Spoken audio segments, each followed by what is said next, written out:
चलिए, तो आप देख रहे हैं आखिरी सौदा मेरे और शैल जी के साथ, और 3:30 तक का ये सफर हम किन के जरिए और किन के साथ तय करेंगे, आइए पहले वो देखते हैं। देखिए, ट्रेड एट 215, 230, 245 आपका कर रहे हैं इंतजार, और ये देंगे आज राजेश सतपुते LFS ब्रोकिंग के। Trade at 215 Shrikant Chauhan Kotak securities से हमारे साथ मौजूद रहेंगे। ट्रेड एट 230 कविता जैन हमारे साथ आज मौजूद रहेंगी स्वास्थ्य की इन्वेस्टमार्ट से, और ट्रेड एट 245 उनकी तरफ से स्पॉन्सर किया जाएगा। और हमारे साथ इस कार्यक्रम में चंदन तापड़िया भी होंगे, उनसे बातचीत करेंगे, और साथ ही साथ याद रखिए आशीष से बात करेंगे कि कल पर या फिर इस वीकेंड पे कौन से ऐसे ट्रिगर हैं जो कि अगले हफ्ते को प्रभावित करेंगे। उसके बाद डेली रूम चेक लेंगे यतिन के साथ 245 पे, भसीन जी के भरोसेमंद शेयर 3 बजे, और उसके बाद ठीक भसीन जी के अगर आप देखेंगे रिकमेंडेशंस के बाद हम बात करेंगे BTST कॉल्स की। और याद रखिए इस पूरे कार्यक्रम में हमारे साथ फंडामेंटल विशेषज्ञ रहेंगे गौरांग शाह। आइए एक बार इंडेक्स का चेक लेते हैं और उसके बाद थोड़ा डेटा देखते हैं, और उसके बाद चलते हैं मेहमानों के पास। याद रखिए निफ्टी इस वक्त डे हाई की ट्रेजेक्ट्री पर ट्रेड कर रहा है। मॉर्निंग में खुलते साथ इनिशियल डिप आया, उसके बाद हमने करीब करीब ट्रेजेक्ट्री छुई 11,578 की, और उसी के बेहद हम नजदीक कर रहे हैं ट्रेड। और बैंक निफ्टी भी आज के हाईएस्ट जोन से अगर आप देखें कोलैप्स हुआ, लेकिन लो जो था 22,250 का उसको वॉलेट नहीं किया। आज फार्मा में काफी अच्छी खासी स्ट्रेंथ है, IT कुछ अच्छी स्ट्रेंथ दिखा रहा है, ऑटो के चुनिंदा सेक्टर्स अच्छा कर रहे हैं। लेकिन याद रखिए डेटा क्या कहता है। कॉल राइटर 590, 600, 610 के जोन को सिक्योर करके बैठा है, वो एक रेजिस्टेंस रहेगा, और 490, 480 पे और 500 पे पुट राइटर है। तो आपके जहन में 100 पॉइंट का दायरा रहना चाहिए। Same is the case with bank Nifty. याद रखिए वहां पे 22,200, 22,100, 22,000 इस पे पुट राइटर है, और 22,500, 600, 700 पे कॉल राइटर है। तो आपके लिए एक छोटा सा जोन है, उसमें ट्रेड करना है तो करिए, लेकिन यकीन मानिए शैल जी इस वक्त इंडेक्स से बेहतरीन चाल स्टॉक्स में आ रही है, और प्रत्यक्ष को प्रमाण की जरूरत नहीं है। इसका सबसे बड़ा उदाहरण डॉक्टर रेड्डी साहब की स्क्रीन पर। शैल जी बिल्कुल, प्रत्यक्ष को प्रमाण की जरूरत नहीं है, और साथ ही साथ हमारे डायरेक्टर साहब आपको एक शानदार चार्ट दिखाएंगे निफ्टी के फार्मा इंडेक्स का। यहाँ पर आप शानदार तेजी देख रहे हैं, कोई भी दायरा देख लीजिए वहां पर आपको शॉर्ट टर्म में या लॉन्ग टर्म में जबरदस्त तेजी आती हुई दिख रही है। 5 साल के हाईएस्ट लेवल पर आपको निफ्टी का फार्मा इंडेक्स ट्रेड करता हुआ दिखेगा।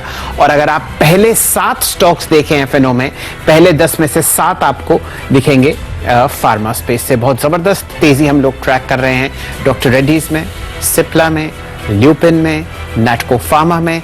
अनेक ऐसे फार्मा काउंटर्स हैं छोटे बड़े मंझले जहां पर आप जबरदस्त तेजी आते हुए देख रहे हैं। हमारे साथ आज एक खास मेहमान जुड़ेंगे, आपका नाम है सिंड्रेला कार्वालो, और आप बहुत शानदार तरीके से फार्मा स्पेस को ट्रैक करती हैं सेंट्रम ब्रोकिंग में। सिंड्रेला जी स्वागत है आपका, बताइए किस हिसाब से आप इस तेजी को देख रही हैं। आज तो जबरदस्त आपने ब्रेकआउट्स, प्राइस वॉल्यूम एक्शन पूरे फार्मा स्पेस में आते हुए देखा है। पहले चर्चा डॉक्टर रेड्डीज से करते हैं। Thank you so much. Yes, ये बहुत ज्यादा तेजी जो हम देख रहे हैं फार्मा में, ये बहुत टाइम बाद भी है। ये इस तरीके की रैली हमें आज 5-7 साल बाद देखने को मिल रही है। एंड आज जो हमने देखा है उसके अंदर 2 प्रोडक्ट हैं जो मेजर कंट्रीब्यूटर है। एक है रेवलिमिड सेटलमेंट जो कि नैटको और डॉक्टर रेड्डी से रिलेट करता है, एंड दूसरा है एल्ब्यूट्रॉल रिकॉल जो कि पेरिगो ने करा है, जिससे बेनिफिट मिल सकता है सिप्ला और लूपिन को। सो विद दैट वी सी कि ये सब मिला के आज जो हम देख रहे हैं ये एक बहुत टाइम के बाद बहुत अच्छे प्रोडक्ट्स जो इंडस्ट्री में मिल रहे हैं कंपनीज को, इसी का ये बेनिफिट हम देख रहे हैं। चलिए जी, आप अगर अपनी कुछ पिक्स शेयर कर पाएं इस पूरे स्पेस में। शुरू करते हैं लार्ज कैप काउंटर्स से। आज आपने डॉक्टर रेड्डीज पर एक शानदार रिकॉर्ड हाई लगता हुआ देखा है। आपके सामने प्राइस लगभग 5300 रुपए के पार जा रहा है, 5300। बताइए किस तरीके से आप इस स्टॉक को देख रही हैं फंडामेंटली, और अब आप क्या राय देंगी। फिलहाल तो प्राइस अब आप देखिए 5400 रुपए के ऊपर जाता हुआ दिख रहा है, 5400। तो जैसे जैसे बाजार आपको बंद होता हुआ दिख रहा है, यहां पर रैली और शानदार तरीके से बढ़ती हुई दिख रही है। शानदार तरीके वाली रैली तो है, एंड जस्टिफाई भी कर सकते हैं क्योंकि हम जो प्राइस पे देख रहे थे, हमारा रिपोर्टेड टारगेट प्राइस उस पे 5200 था, जो कि हमने Q1 के रिजल्ट के बाद रखा था, एंड जो हम ऑलमोस्ट 25 टाइम्स FY22 के EPS पे देख रहे थे। अब अगर हम देखते हैं तो रेवलीमेड जो कंट्रीब्यूट करेगा वो 23 में करेगा, एंड अगर हमें उसी वैल्यू पे देखना है तो ग्रोथ ट्रेजेक्टरी काफी ज्यादा स्ट्रॉन्ग रहेगा। तो हमने अभी तक हमारा नया टारगेट रिलीज नहीं करा है, बट डेफिनेटली हमारे जो एग्जिस्टिंग टारगेट था 5200 उसके आगे ही रहेगा। So we will update you once we release our new target. ऐसा करते हैं सिंड्रेला जी, आप जरा हमारे साथ फोनर पे बने रहिए जरा, क्योंकि तेजी बहुत जबरदस्त हो रही है डॉक्टर रेड्डीज में। इसमें एक शानदार कॉल लेते हैं, सिर्फ 20 सेकंड में आपके पास मैं दोबारा आऊंगा। हमारे साथ राजेश सतपुते साहब जुड़े हुए हैं। राजेश जी, बहुत ही संक्षिप्त में बताइए डॉक्टर रेड्डीज में फिलहाल क्या करना है। उच्चतम लेवल 5416। शैल जी, बेयर ट्रैप सिचुएशन है और मुझे लगता है जिस तरह से मोमेंटम ये आगे भी जारी रहेगा, ऊपर का टारगेट थोड़ा सा यहाँ पे 5500 का लेके चले, 5370 60 ये रेंज होगा री एंट्री के लिए। स्टॉप लॉस होगा 5320 का। जी चलिए, यहां पर आपको एक शानदार बाय कॉल आती हुई दिख रही है डॉक्टर रेड्डीज पर। सिंड्रेला जी, मैं आपसे दोबारा जुड़ता हूं। डॉक्टर रेड्डीज पर आपने अपनी पसंद जाहिर करी। मिड कैप स्पेस और स्मॉल कैप स्पेस में अगर आप कोई एक या दो स्टॉक्स अपने फार्मा सेक्टर से मध्यम समय के लिए या लॉन्ग टर्म के लिए हमारे दर्शकों और ट्रेडर्स को बता सकें तो जो आपकी पसंद हो। तो हमारे डेस्क पे हम लोगों ने मिड कैप रिलेटेड एग्जैक्टली नहीं बोल सकते इसे मिड कैप, बट जो MNC फार्मास है उसमें हमें एबर्ट और फाइजर काफी अच्छा लगता है, एंड स्मॉलर नेम्स अभी नहीं रहे, वो भी smaller FDC, Aarti drugs and granules, ये भी हमें काफी अच्छे लग रहे हैं। एंड स्पेशली API का जो थीम है जो चल रहा है उसमें potential for these company looks very high.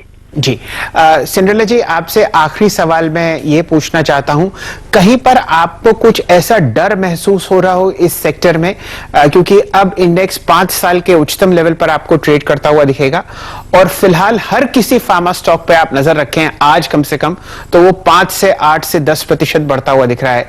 क्या ये रैली मोमेंटम है या फिलहाल कैचअप आपको आता हुआ दिख रहा है पूरे फार्मा स्पेस में?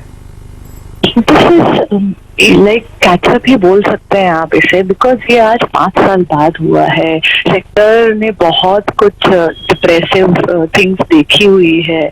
हम लोगों ने अर्निंग्स जो देखी थी, जो हम लोग अर्निंग्स, फ्यूचर अर्निंग्स को हमेशा रिड्यूस कर रहे थे, जो कि इस बार FY22 की अर्निंग्स FY2021 में आ रही है।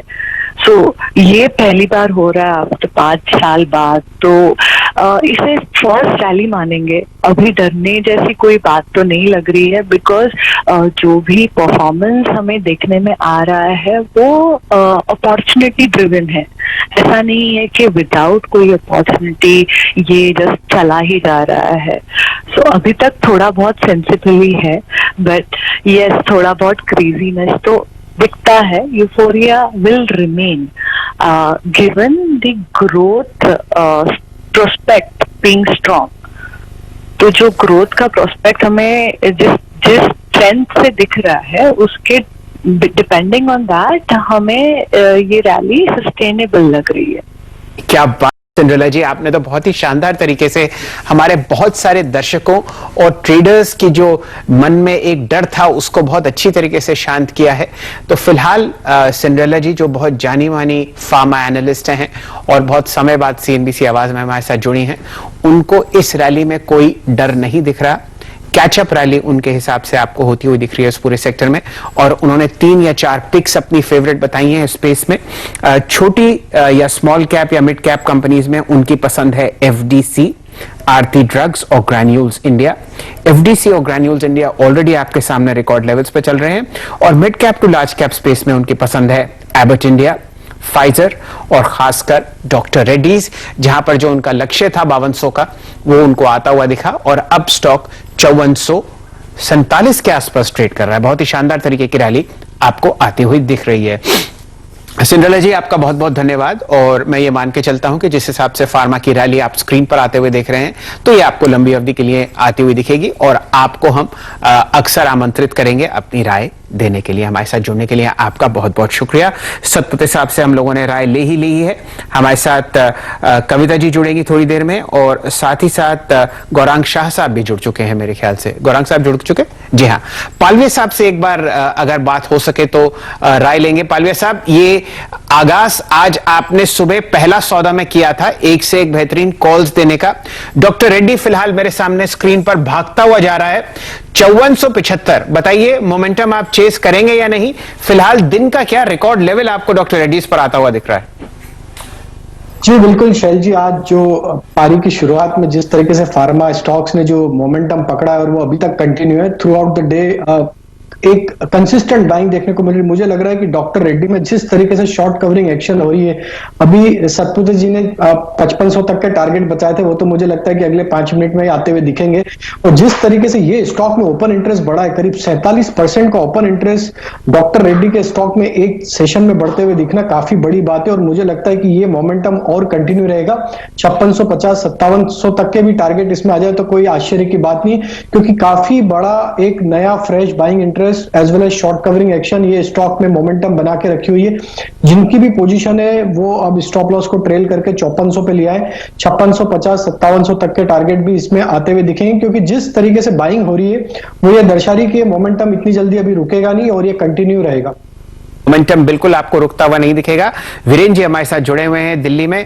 वीरेंद्र जी, आपके सामने निफ्टी का फार्मा इंडेक्स, जिसे लो बीटा कहा जाता था एक टाइम पे, आज 5.5% ऊपर है 12382 पर। बताइए, स्क्रीन पर आप किस तरीके की तेजी देख रहे हैं? कहां आपकी फिलहाल नजर है?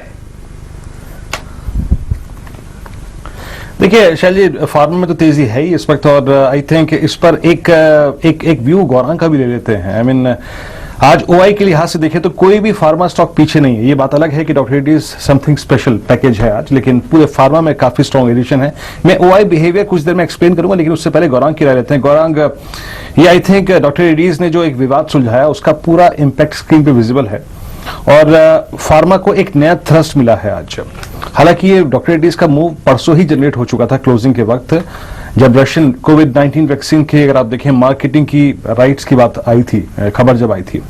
आप आज के मूव को कैसे रीड करते हैं, और इन लेवल्स पे भी गौरांग आपकी प्रिफर्ड पिक क्या होगी, and specially with in the mid cap space? बहुत बहुत धन्यवाद वीरेंद्र आपका, और आप सभी को शुभ दिन हमारे तरफ से।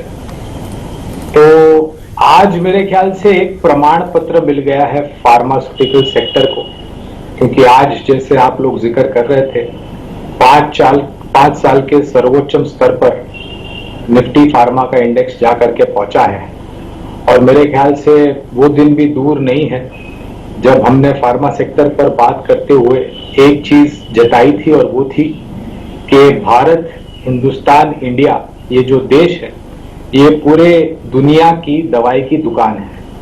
और जिस तरीके से स्पुतनिक 5 और डॉक्टर रेड्डीज को जो बात आगे बढ़ी है और जो स्पष्टीकरण आ रहा है, और मैं मैनेजमेंट का बयान भी सुन रहा था आप ही के सहयोगी चैनल पर, जहां पर उन्होंने बात की थी ऑर्गेनिक और इनऑर्गेनिक ग्रोथ की। तो एक तरीके से अगर आप देखने जाएं तो जो बाधाएं थी डॉक्टर रेड्डीज को लेकर के कुछ समय पहले, वो अब पूर्ण रूप से दूर होती हुई नजर आती हैं। और अगर स्पुतनिक 5 को लेकर के सकारात्मक से समाचार या खबरें आने वाले दिन में और भी आते हैं, तो एक अंदाजा आप लगा सकते हैं कि कितनी बड़ी मात्रा में इनके जो नतीजे हैं, इनका जो कारोबार है, उस पर कितना सकारात्मक असर पड़ेगा। और मुझे तो ताज्जुब नहीं होगा कि यहाँ से भी और आने वाले समय में आपको ऊपर के तरफ के दायरे दिखाई दे। जो पसंदगी आपने बात की है मिड कैप फार्मा में, तो हमने मेरे ख्याल से कुछ 4 हफ्ते पहले या 5 हफ्ते पहले ग्रैन्यूल्स इंडिया पर 280 पर राय दी थी। आज मेरे ख्याल से 380 पर यह स्टॉक है। यहाँ पर भी जिस तरीके से खबरें आई है वीरेंद्र, हमें लग रहा है कि ये एक महज शुरुआत है। और इसके साथ साथ अगर आप थोड़े बहुत सुलझे हुए खिलाड़ी हैं और नजरिया लंबी अवधि का रखते हैं, तो टोरेंट फार्मास्यूटिकल्स और एलेंबिक फार्मास्यूटिकल्स, ये दो पसंद तो होगी ही, लेकिन इसके साथ साथ और एक कंपनी है जिसका जिक्र बार बार नहीं होता है, वो है आरती ड्रग्स। ओके, ग्रैनुअल्स, टोरेंट फार्मा, आरती ड्रग्स, अगर आप देखें गौरांग की प्रेफर्ड पिक्स हैं। अच्छा, इस बीच वक्त हो चुका है तो ट्रेड एट 215 जोड़ लेते हैं तुरंत यहाँ पे, और राजेश सतपुते इस ट्रेड को बताएंगे। राजेश, बताइए आपका ट्रेड एट 215 क्या होगा इस वक्त?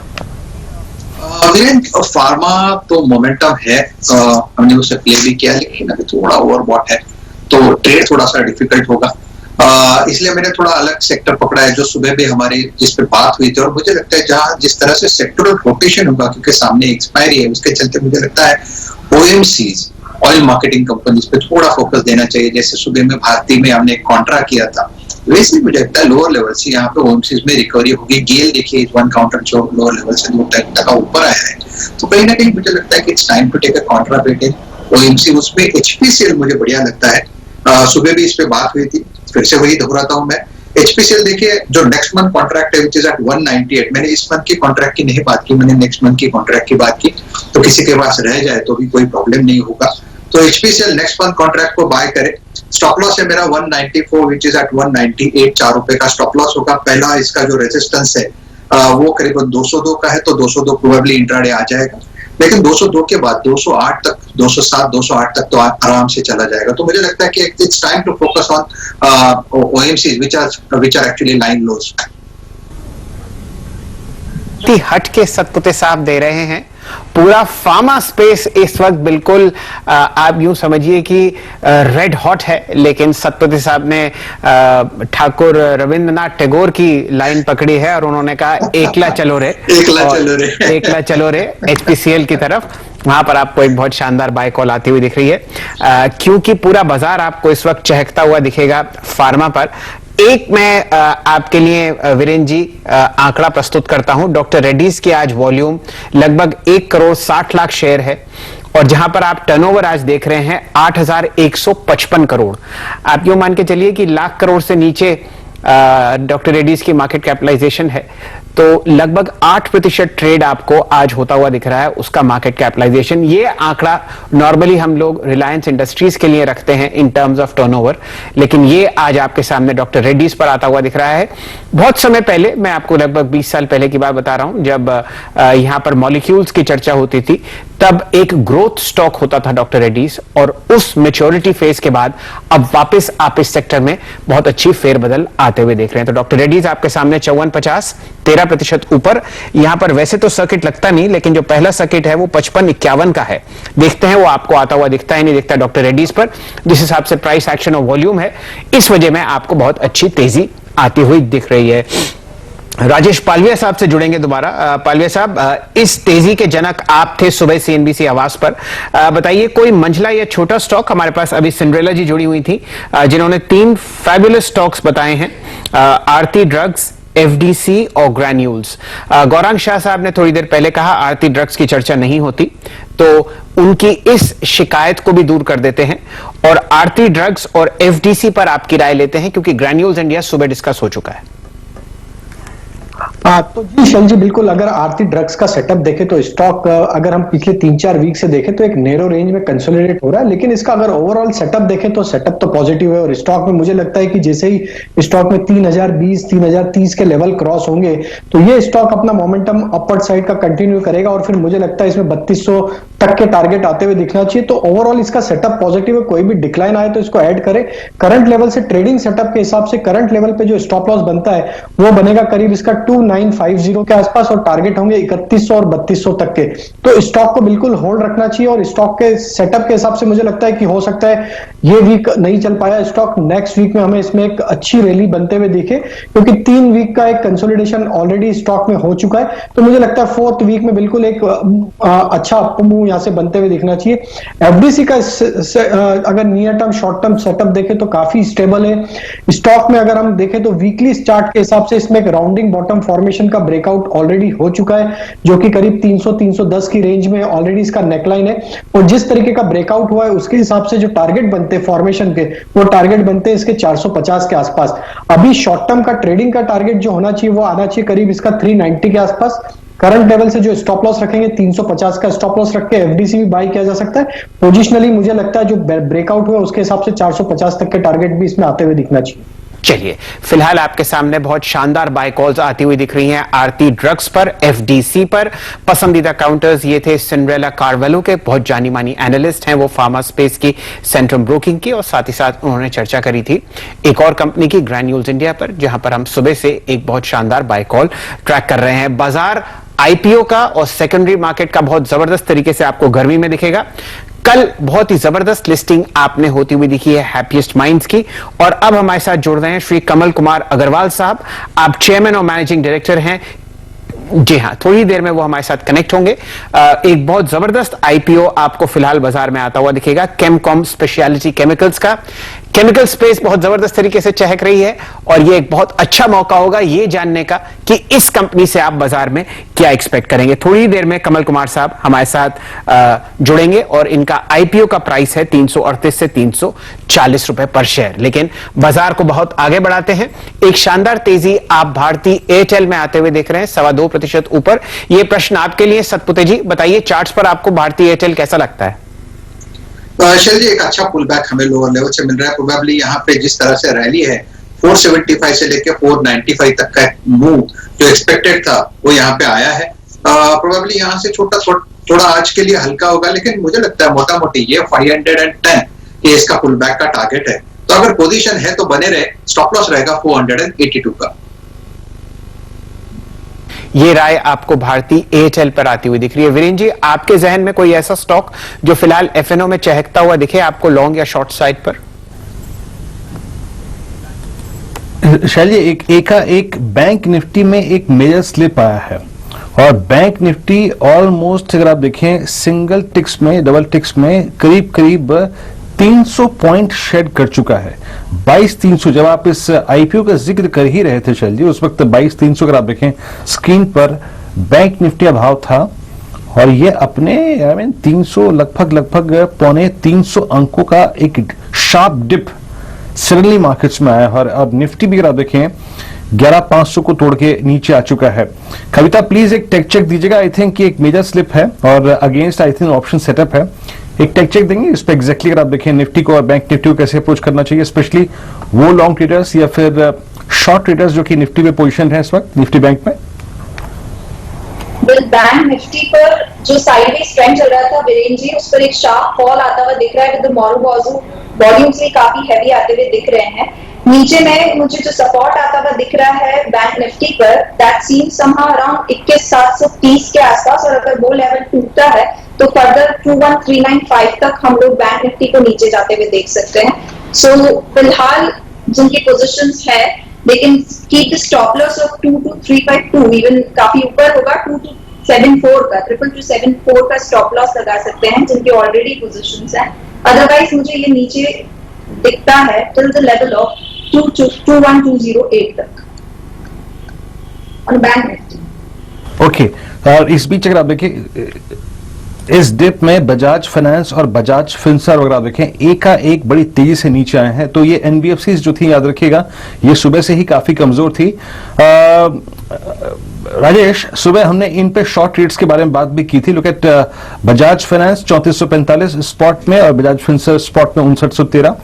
अभी यहाँ के जो शॉर्ट ट्रेड है वो वेल इन ग्रिप है। I mean just for instance Bajaj Finserv में जो आपने आउटलुक शेयर किया था वो काफी नीचे का शेयर किया था, और वो ट्रेड पे हमने बात की थी लगभग आप ये समझ लीजिए कि 5990 के रेंज के आसपास। कैसे अप्रोच करेंगे इन दोनों शॉर्ट ट्रेड्स को? अब आप देखिए शॉर्ट ट्रेड्स तो यहाँ पे ग्रिप में है, और एकाएक यहाँ पे एक सेल ऑफ आया है।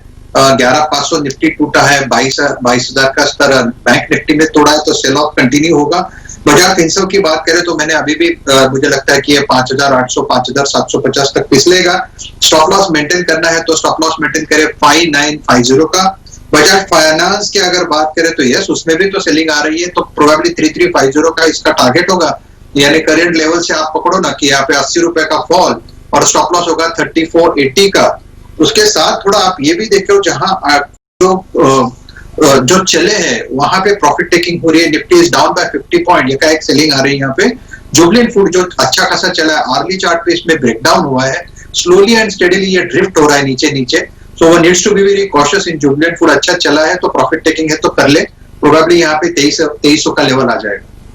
चलिए, ये राय आपको आती हुई दिख रही है जुबिलेंट फूड वर्क्स पर। बहुत ही शानदार तरीके से वीरेंद्र जी ने एक बहुत जबरदस्त डाउन ड्राफ्ट पकड़ा है बैंकिंग स्पेस में। कमल कुमार अग्रवाल साहब जुड़ चुके हैं, आप चेयरमैन और मैनेजिंग डायरेक्टर हैं केमकॉन स्पेशलिटी केमिकल्स के। अग्रवाल साहब, स्वागत है आपका सीएनबीसी आवाज पर।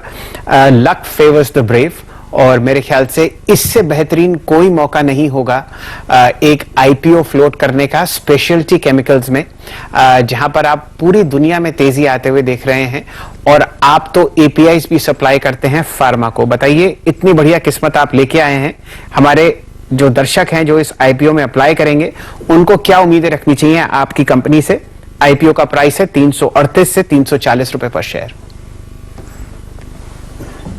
सर, पिछले 25 साल से हम लोग इस फील्ड के अंदर हैं, हम इसे ग्रो करते आ रहे हैं। एक पोजीशंस हमने ली है कि हमारे प्रोडक्ट्स के अंदर हम वर्ल्ड लीडर्स की पोजीशन के ऊपर पहुंच रहे हैं। हम third largest manufacturers in the world हैं for one of the chemical hexamethyl disilazane. हम सेकंड लार्जेस्ट हैं for the other chemicals that we manufacture, CMIC। हम इंडिया के लार्जेस्ट हैं for bromides. This sort of approach हम लोग लेकर के हमेशा आज तक चलते आए हैं, और आगे भी हम इसी अप्रोच से चल रहे हैं। इच्छा है हमारे जो शेयर होल्डर्स होंगे, द इन्वेस्टर्स होंगे, वो उसका बेनिफिट ले पाएंगे। जी, अग्रवाल साहब, आप बहुत जबरदस्त प्रोड्यूसर हैं कुछ स्पेशलिटी केमिकल्स के। ये बताइए, ये जो आपका पैसा एकत्रित होगा लगभग 320 करोड़, उसमें आप किस तरीके से उसको यूटिलाइज करेंगे? क्या ये कैपेसिटी एक्सपेंशन के काम आएगा? क्या ये डेट रिडक्शन के काम आएगा? किस तरीके का फेरबदल आपकी कंपनी में होगा इस आईपीओ के बाद? सर, केमकॉन हमेशा एक debt free company, nearly debt free company के तरीके से ऑपरेट करा है हमने। सो ये जो फाइनेंशियल्स आएगा, आईपीओ प्रोसीड्स जो आएगा, ये हमें कोई डेट रीपेमेंट नहीं है, ये purely into the expansion of the products है। हम अपनी कैपेसिटीज और बढ़ा रहे हैं। हमारा रिएक्टर वॉल्यूम प्रोसेसिंग कैपेसिटी जो करीब 350 KL है, इसको 650 KL पे ले जाएंगे, which will be about 60% increase in production capacities. Major investments हम लोग कैपेक्स इन्वेस्टमेंट हमारा उसमें होगा, और या फिर एक्सपांडेड वॉल्यूम्स के लिए जो हमें वर्किंग कैपिटल चाहिएगा उसमें होगा। Ultimately it is not for debt repayment, या there is no other purpose, it is purely for the business growth only. चलिए, तो ये ग्रोथ में पैसा इस्तेमाल होगा। 320 करोड़ का आईपीओ आपके सामने फिलहाल आता हुआ 338-340 रुपए पर शेयर पर। अग्रवाल साहब, आपसे लास्ट सवाल ये है, जिस हिसाब से आप तेजी देख रहे हैं फार्मास्यूटिकल एपीआई के प्राइसेस में, ये बताइए, ये तेजी आपने जनवरी से अब तक क्या प्राइस पॉइंट बढ़ते हुए देखे हैं, और क्या आप उम्मीद करते हैं कि ये तेजी फिलहाल इन इंटरमीडिएट्स में आपको बरकरार दिखेगी अगले 1 या 2 साल? सर, ये तेजी जो है प्रिंसिपली ये डाइवर्ट हो रहा है चाइनीज प्रोडक्शंस टू इंडिया। ये चेंज ऑफ प्रोडक्शंस है, ग्लोबल ट्रेंड ये चेंज हो रहा है। People are moving to India, requirements of India, trustability of Indians ये बढ़ रही है ग्लोबली। तो उसको देखते हुए आने वाले टाइम में ये स्टेबिलिटी रहेगी और अच्छा ग्रोथ उम्मीद किया जा सकता है इस फील्ड के अंदर। अग्रवाल साहब, आखिरी प्रश्न पूछूंगा आपसे यहाँ पे। सर, आपके एग्जैक्टली जो ओवरसीज रेवेन्यू है, आई मीन एक्सपोर्ट रेवेन्यूज हैं, वो टोटल रेवेन्यू में कितना कंट्रीब्यूशन करते हैं अप्रोक्सीमेटली? सर, करीब 35%। 1/3 हमारा एक्सपोर्ट से आ रहा है, 2/3 हमारा डोमेस्टिक से। ओके, चलिए सर, बहुत बहुत शुक्रिया, आप इस कार्यक्रम में शामिल हुए और इस आईपीओ को लेकर और कंपनी की प्रोफाइल को लेकर और योजनाओं को लेकर इस रकम का इस्तेमाल आप कैसे करेंगे, आपने बात की। बहुत बहुत शुक्रिया and best of luck for this IPO sir. आते हैं ट्रेड एट 230 पे फोकस करते हैं, और ट्रेड एट 230 हमारे साथ शेयर करेंगे आज श्रीकांत चौहान। श्रीकांत, बताइए आपकी थीम क्या रहेगी? थोड़ी टर्बुलेंस मार्केट में बड़ी है, वीकेंड फैक्टर है, और क्या लेंगे आप, बाय या सेल इस वक्त? Thank you Virendra. देखिए, मुझे लग रहा है कि जो मार्केट में भी जो हमने अचानक से जो गिरावट देखी है उसकी सबसे बड़ी वजह यह है कि इसमें एफटीएससी की आज रीबैलेंसिंग होनी थी और मुझे लगता है शायद वही प्रोसेस शुरू हो चुका है और इसी वजह से इतनी शार्प डीप या शार्प कट हमें देखने मिला है। बट चूंकि ओवरऑल अगर आप मार्केट का ट्रेंड देखिए तो वो काफी स्ट्रांग है, ब्रॉड बेस्ड तेजी मार्केट में बनी है। तो मुझे लगता है जब तक मार्केट 11,300 के लेवल को ना तोड़े तब तक मुझे लगता है कि मार्केट रिबाउंड कर सकता है। और आज जैसे 450 या 470 के करीब ये निफ्टी आ चुका है, तो स्ट्रैटेजी यही होनी चाहिए कि करंट लेवल से आप आउट ऑफ मनी के या तो एट द मनी के कॉल ऑप्शंस बाय करके चले और 11,300 का फाइनल स्टॉप लॉस रखें। और अगर कोई ट्रेड अगर इस मार्केट में अगर लेना ही है तो मुझे लगता है कि सबसे बढ़िया अगर किसी में फॉर्मेशन बना है तो वो है महिंद्रा एंड महिंद्रा में बना है। और इसके आप फॉर्मेशन को देखते हो तो इसमें काफी तगड़े वॉल्यूम के साथ काफी बड़ा एक साइडवेज रेंज कंसोलिडेशन बना था, उसके बाद आज उसमें एक ब्रेकआउट बना है।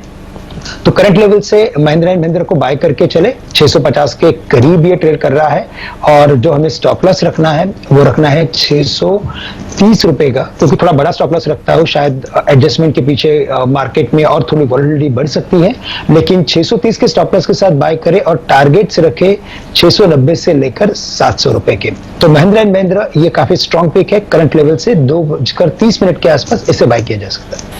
चलिए, ये राय आपको एमएनएम पर आती हुई दिख रही है। श्रीकांत चौहान साहब इस सेक्टर को बहुत बेहतरीन तरीके से ट्रैक करते हैं, लेकिन दोनों इंडिसेस पर एक बार नजर ला देते हैं। डायरेक्टर साहब, जरा आप निफ्टी का इंट्राडे चार्ट दिखाइए।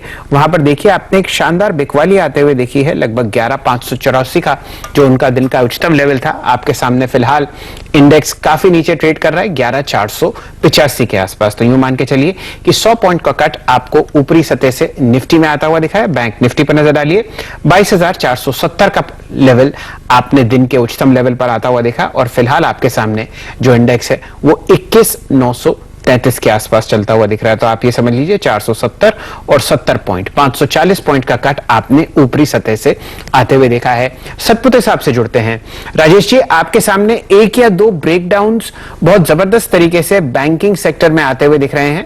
मेरे सामने जो स्क्रीन है 12 के 12 बैंकिंग कॉन्स्टिट्यूएंट्स आपको लाल निशान में दिखेंगे। बताइए कहां पर आपकी मोहर है, कहां आप एक शॉर्ट ट्रेड लेने की इच्छा रखते हैं?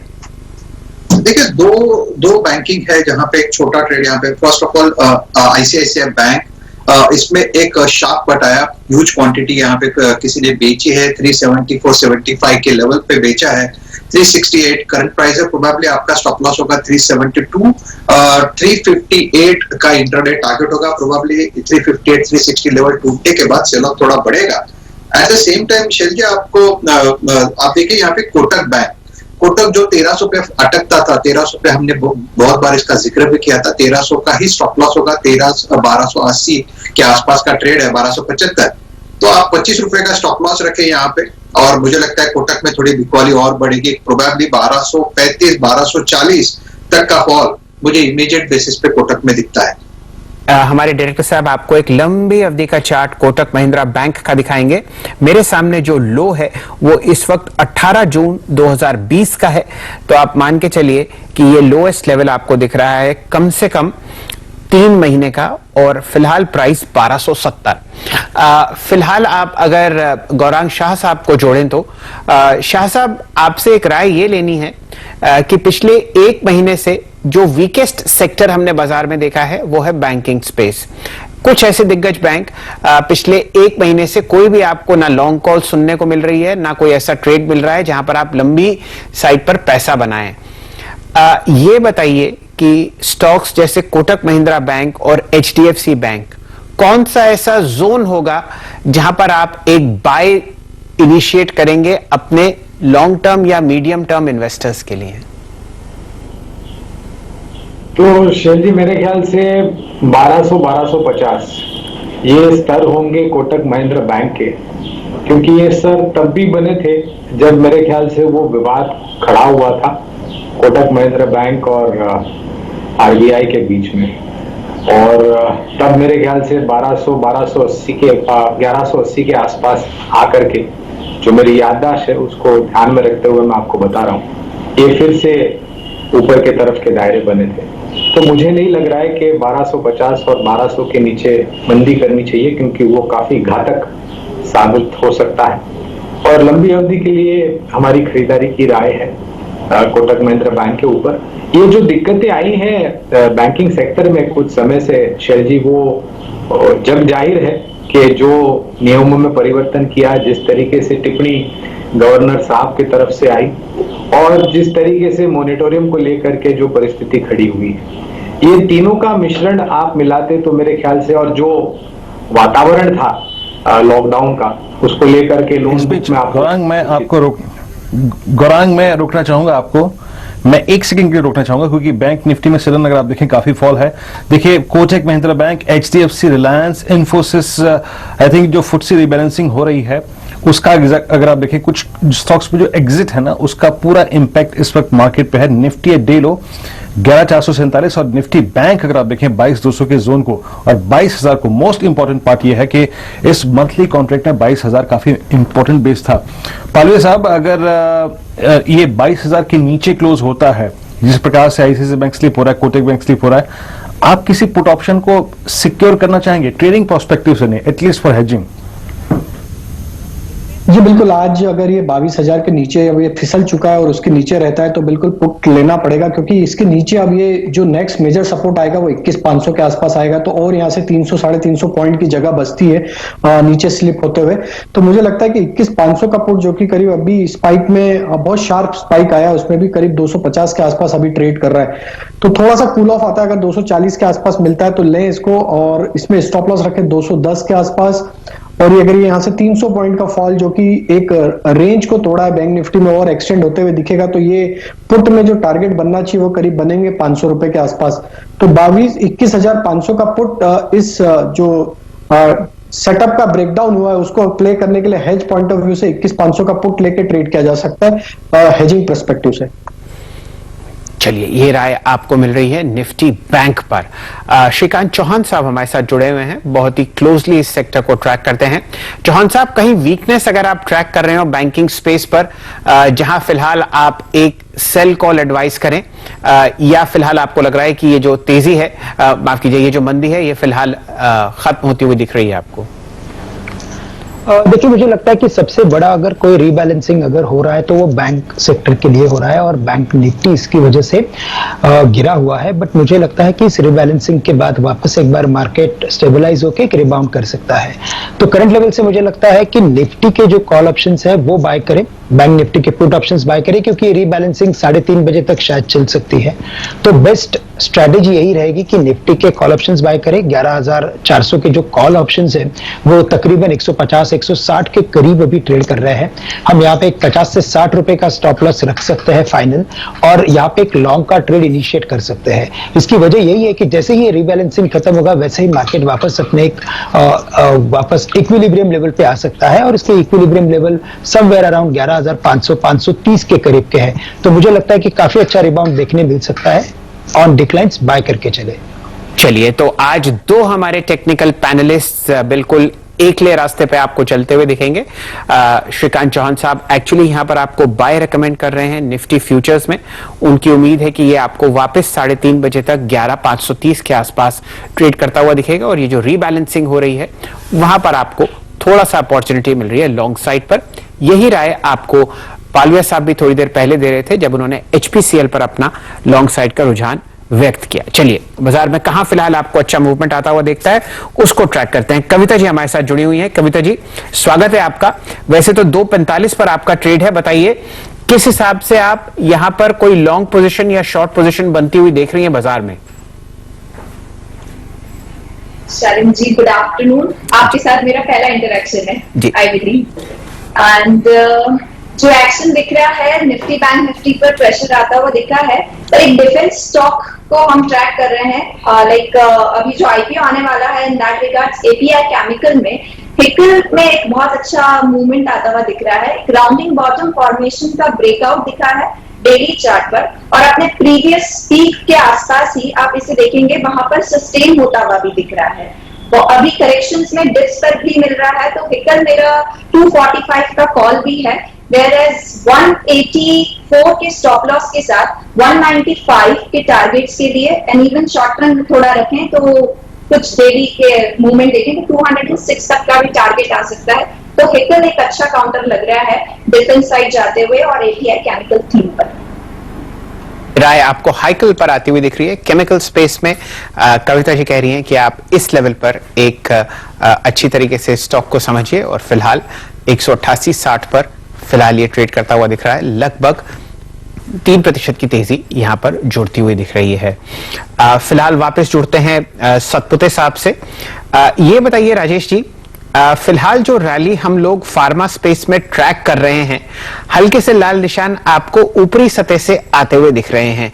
इस डिप में कोई ऐसा स्टॉक जो आप रेकमेंड करेंगे कि मौके का फायदा उठाया जाए और वहां पर उसको खरीदा जाए?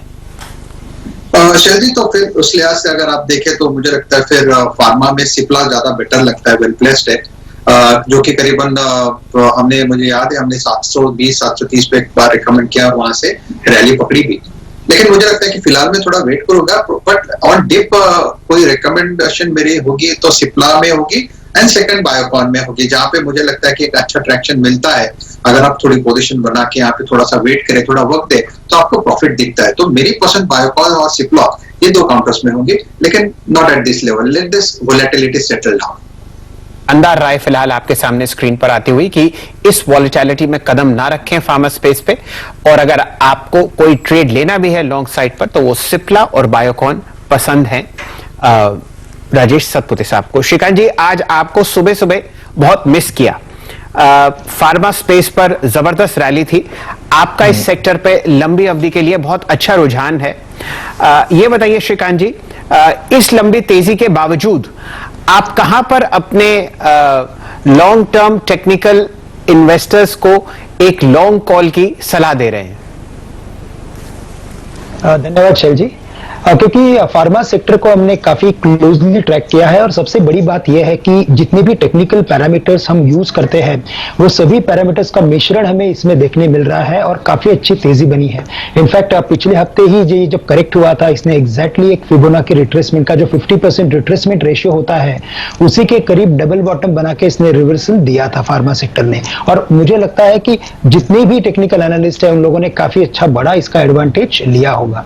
अगर आज के दिन में, आज के तारीख में अगर मुझे और इस लेवल से भी अगर कुछ लेना है तो मुझे लगता है कि हम सन फार्मा को लेके चल सकते हैं, और उसकी वजह यह है कि इसने लॉन्ग टर्म चार्ट्स पे एक पॉजिटिव डाइवर्जेंस का एक फॉर्मेशन बनाया है।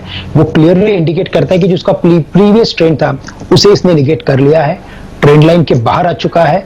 और अगर इसकी जो तेजी अभी बन रही है, जैसे इसमें डबल बॉटम फॉर्मेशन बन रहा है, और गौरांग जी हमेशा बोलते हैं कि जैसे 560 नहीं तोड़ता है, वैसे अभी इसने 500 और 480 के करीब अपनी एक वॉल बना के रखी है। तो ये धीरे धीरे सपोर्ट जो है वो शिफ्ट करते जा रहा है, और मुझे लगता है आने वाले दिनों में ये 650 से लेकर 700 के लेवल्स दिखा सकता है। तो करंट लेवल से सन फार्मा को बाय करके चलनी चाहिए, और जो तेजी रहेगी वो कम से कम 2 से 3 महीने के व्यू से इसे पकड़े, क्योंकि इसमें फ्लक्चुएशन बढ़ते रहेगा, लेकिन ये स्टॉक करंट लेवल से बाकी स्टॉक्स के गुना काफी अच्छा रिटर्न दे सकता है।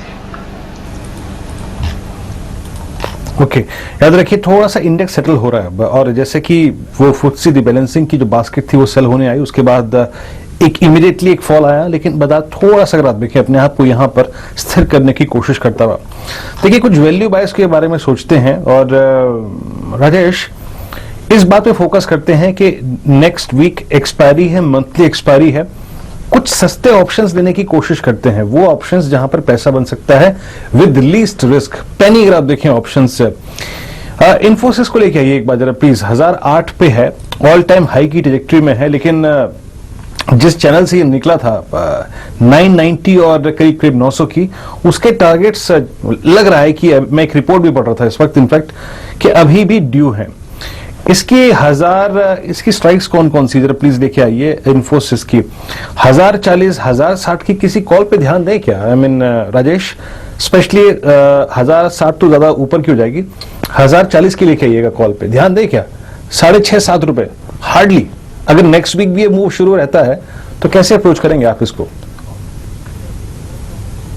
तो विरेंद्र जी देखिए, मेरे हिसाब से तो 1060 भी दूर हो जाएगा। 1020 की कॉल ऑप्शन भी 13 रुपए के आसपास अवेलेबल है, तो वो ही ले लेना चाहिए, क्योंकि ये 1008 के आसपास अभी ट्रेड करो, और जैसे ही वापस से एक जो वॉलेटिलिटी है सेटल डाउन होगी, तो आईटी स्टॉक्स तो क्लियर कट आउट परफॉर्मर है ही इस पूरे मूव में। तो मुझे लगता है कि इन्फोसिस पे वापस 1040 तक का मूव बनने की बिल्कुल पोटेंशियल है, क्योंकि अभी भी ये 1000 के लेवल को डिफेंड कर रहा है। तो मेरे हिसाब से 1020 की कॉल ऑप्शन ही बाय करें, जो कि करीब 13 रुपए के आसपास है।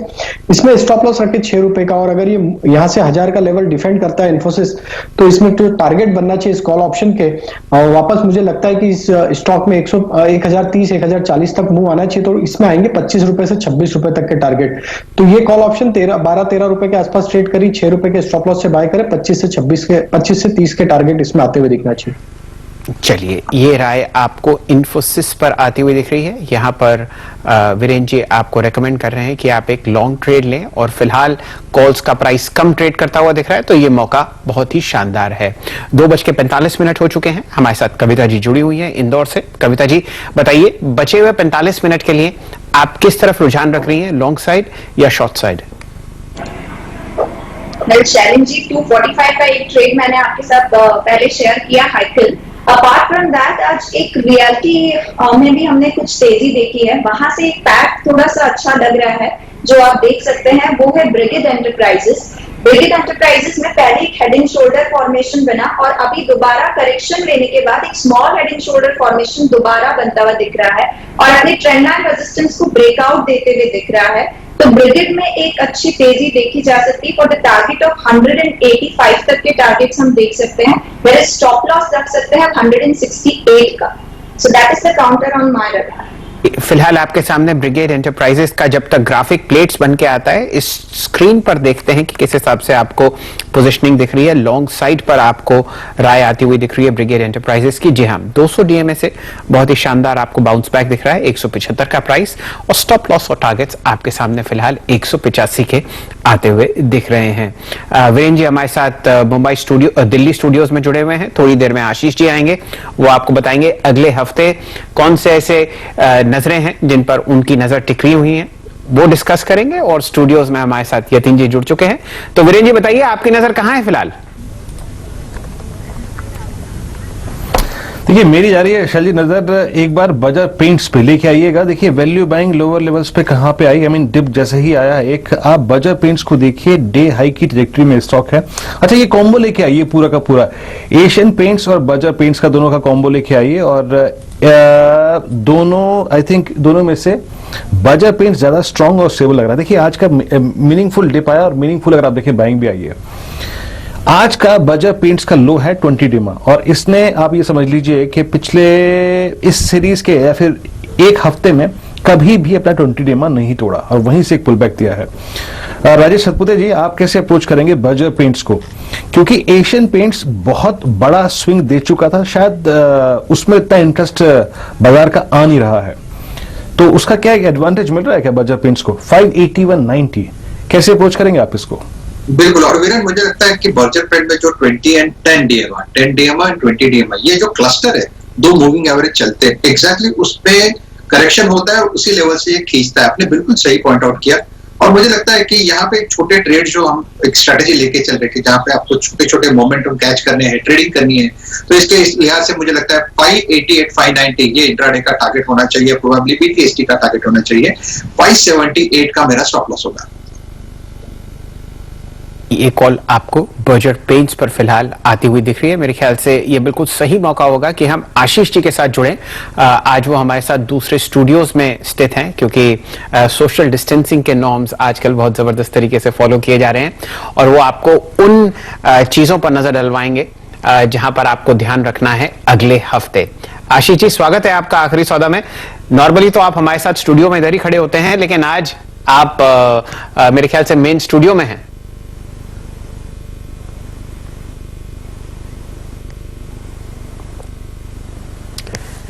चलिए बताइए, कौन सी ऐसी चीजें हैं जो आप नजर गड़ाए हुए रखे हैं अगले हफ्ते के लिए? देखिए, बहुत एक्शन पैक्ड होने वाला है ये वीकेंड। सब बेसब्री से इंतजार कर रहे हैं कल शाम 7:30 बजे की, जब मुंबई इंडियंस और चेन्नई सुपर किंग्स के बीच में आईपीएल का पहला मुकाबला होगा। साथ साथ कल ध्यान रखिए, डिजिटल कम्युनिकेशन कमीशन की बैठक है। शायद रेलवेज को 5G स्पेक्ट्रम देने की तैयारी, पर वो रेलवे की खुद की सिक्योरिटी और सेफ्टी के लिहाज से वो स्पेक्ट्रम दिया जा रहा है। अच्छा, आईसीआईसीआई बैंक वीडियोकॉन केस में जो दीपक कोचर साहब को रिमांड में लिया गया था ईडी कस्टडी में, वो कल 19 सितंबर सितंबर को वो खत्म हो रही है कस्टडी। 20 सितंबर यानी कि संडे को मैच 2 होगा आईपीएल का, शाम को 7:30 बजे दिल्ली कैपिटल्स और किंग्स 11 पंजाब का मुकाबला। 21 सितंबर को जब हम लौटेंगे तो प्राइमरी मार्केट्स एक्शन तगड़ा होगा। कंप्यूटर एज मैनेजमेंट सर्विसेज, जिसे हम कैम्स के नाम से जानते हैं, उसका आईपीओ खुलेगा 1229 से 1230 रुपीज का price band. Chemcon speciality chemicals का आईपीओ मंडे को खुल रहा है और 338 से 340 रुपीज का प्राइस बैंड है। और रूट मोबाइल जो आईपीओ आया था उसकी लिस्टिंग भी मंडे को स्केड्यूल्ड है। बहुत स्ट्रांग रिस्पांस इसने भी गार्नर करा था, 73 टाइम से आईपीओ सब्सक्राइब हुआ था, तो एक और अच्छी लिस्टिंग की तैयारी होगी। एचएसआईएल की बोर्ड मीट है, ये लोग बायबैक प्रपोजल पे विचार करने वाले हैं।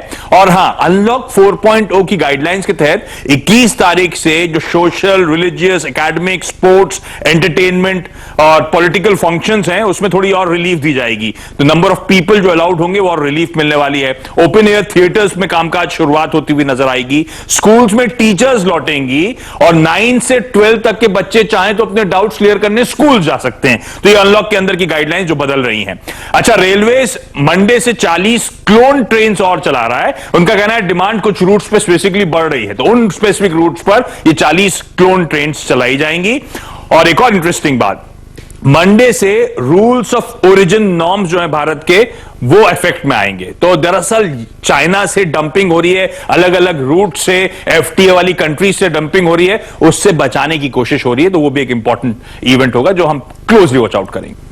चलिए, काफी सारे आपने अगले हफ्ते के अहम पायदान देखे जो आपको आशीष जी ने बहुत शानदार तरीके से बताते हुए देखे, लेकिन मेरे हिसाब से बिल्कुल डोमिनेंट ट्रेड जो होगा बाजार का वो आईपीएल होगा। क्यों यतिन जी? बिल्कुल आईपीएल होगा। और थोड़ा बहुत शैल जी आज मूड खराब कर दिया ये बैंक निफ्टी में जो सेलिंग आई। ये सब आप ही के मित्र हैं ब्रोकरेज वाले।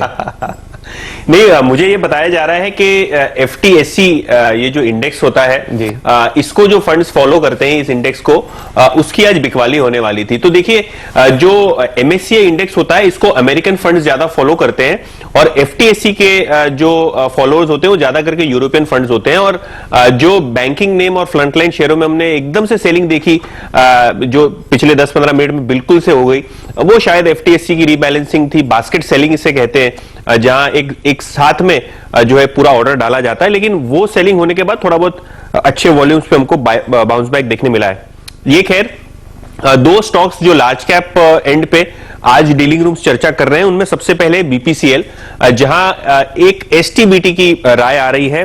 बीपीसीएल में डीलिंग रूम्स को लगता है कि 2 से 3% की गिरावट, यानी यहां 15 से 18 रुपए का ट्रेड जो है बन सकता है नीचे की तरफ। स्टॉक जो है पिछले कई दिनों से दबाव में है।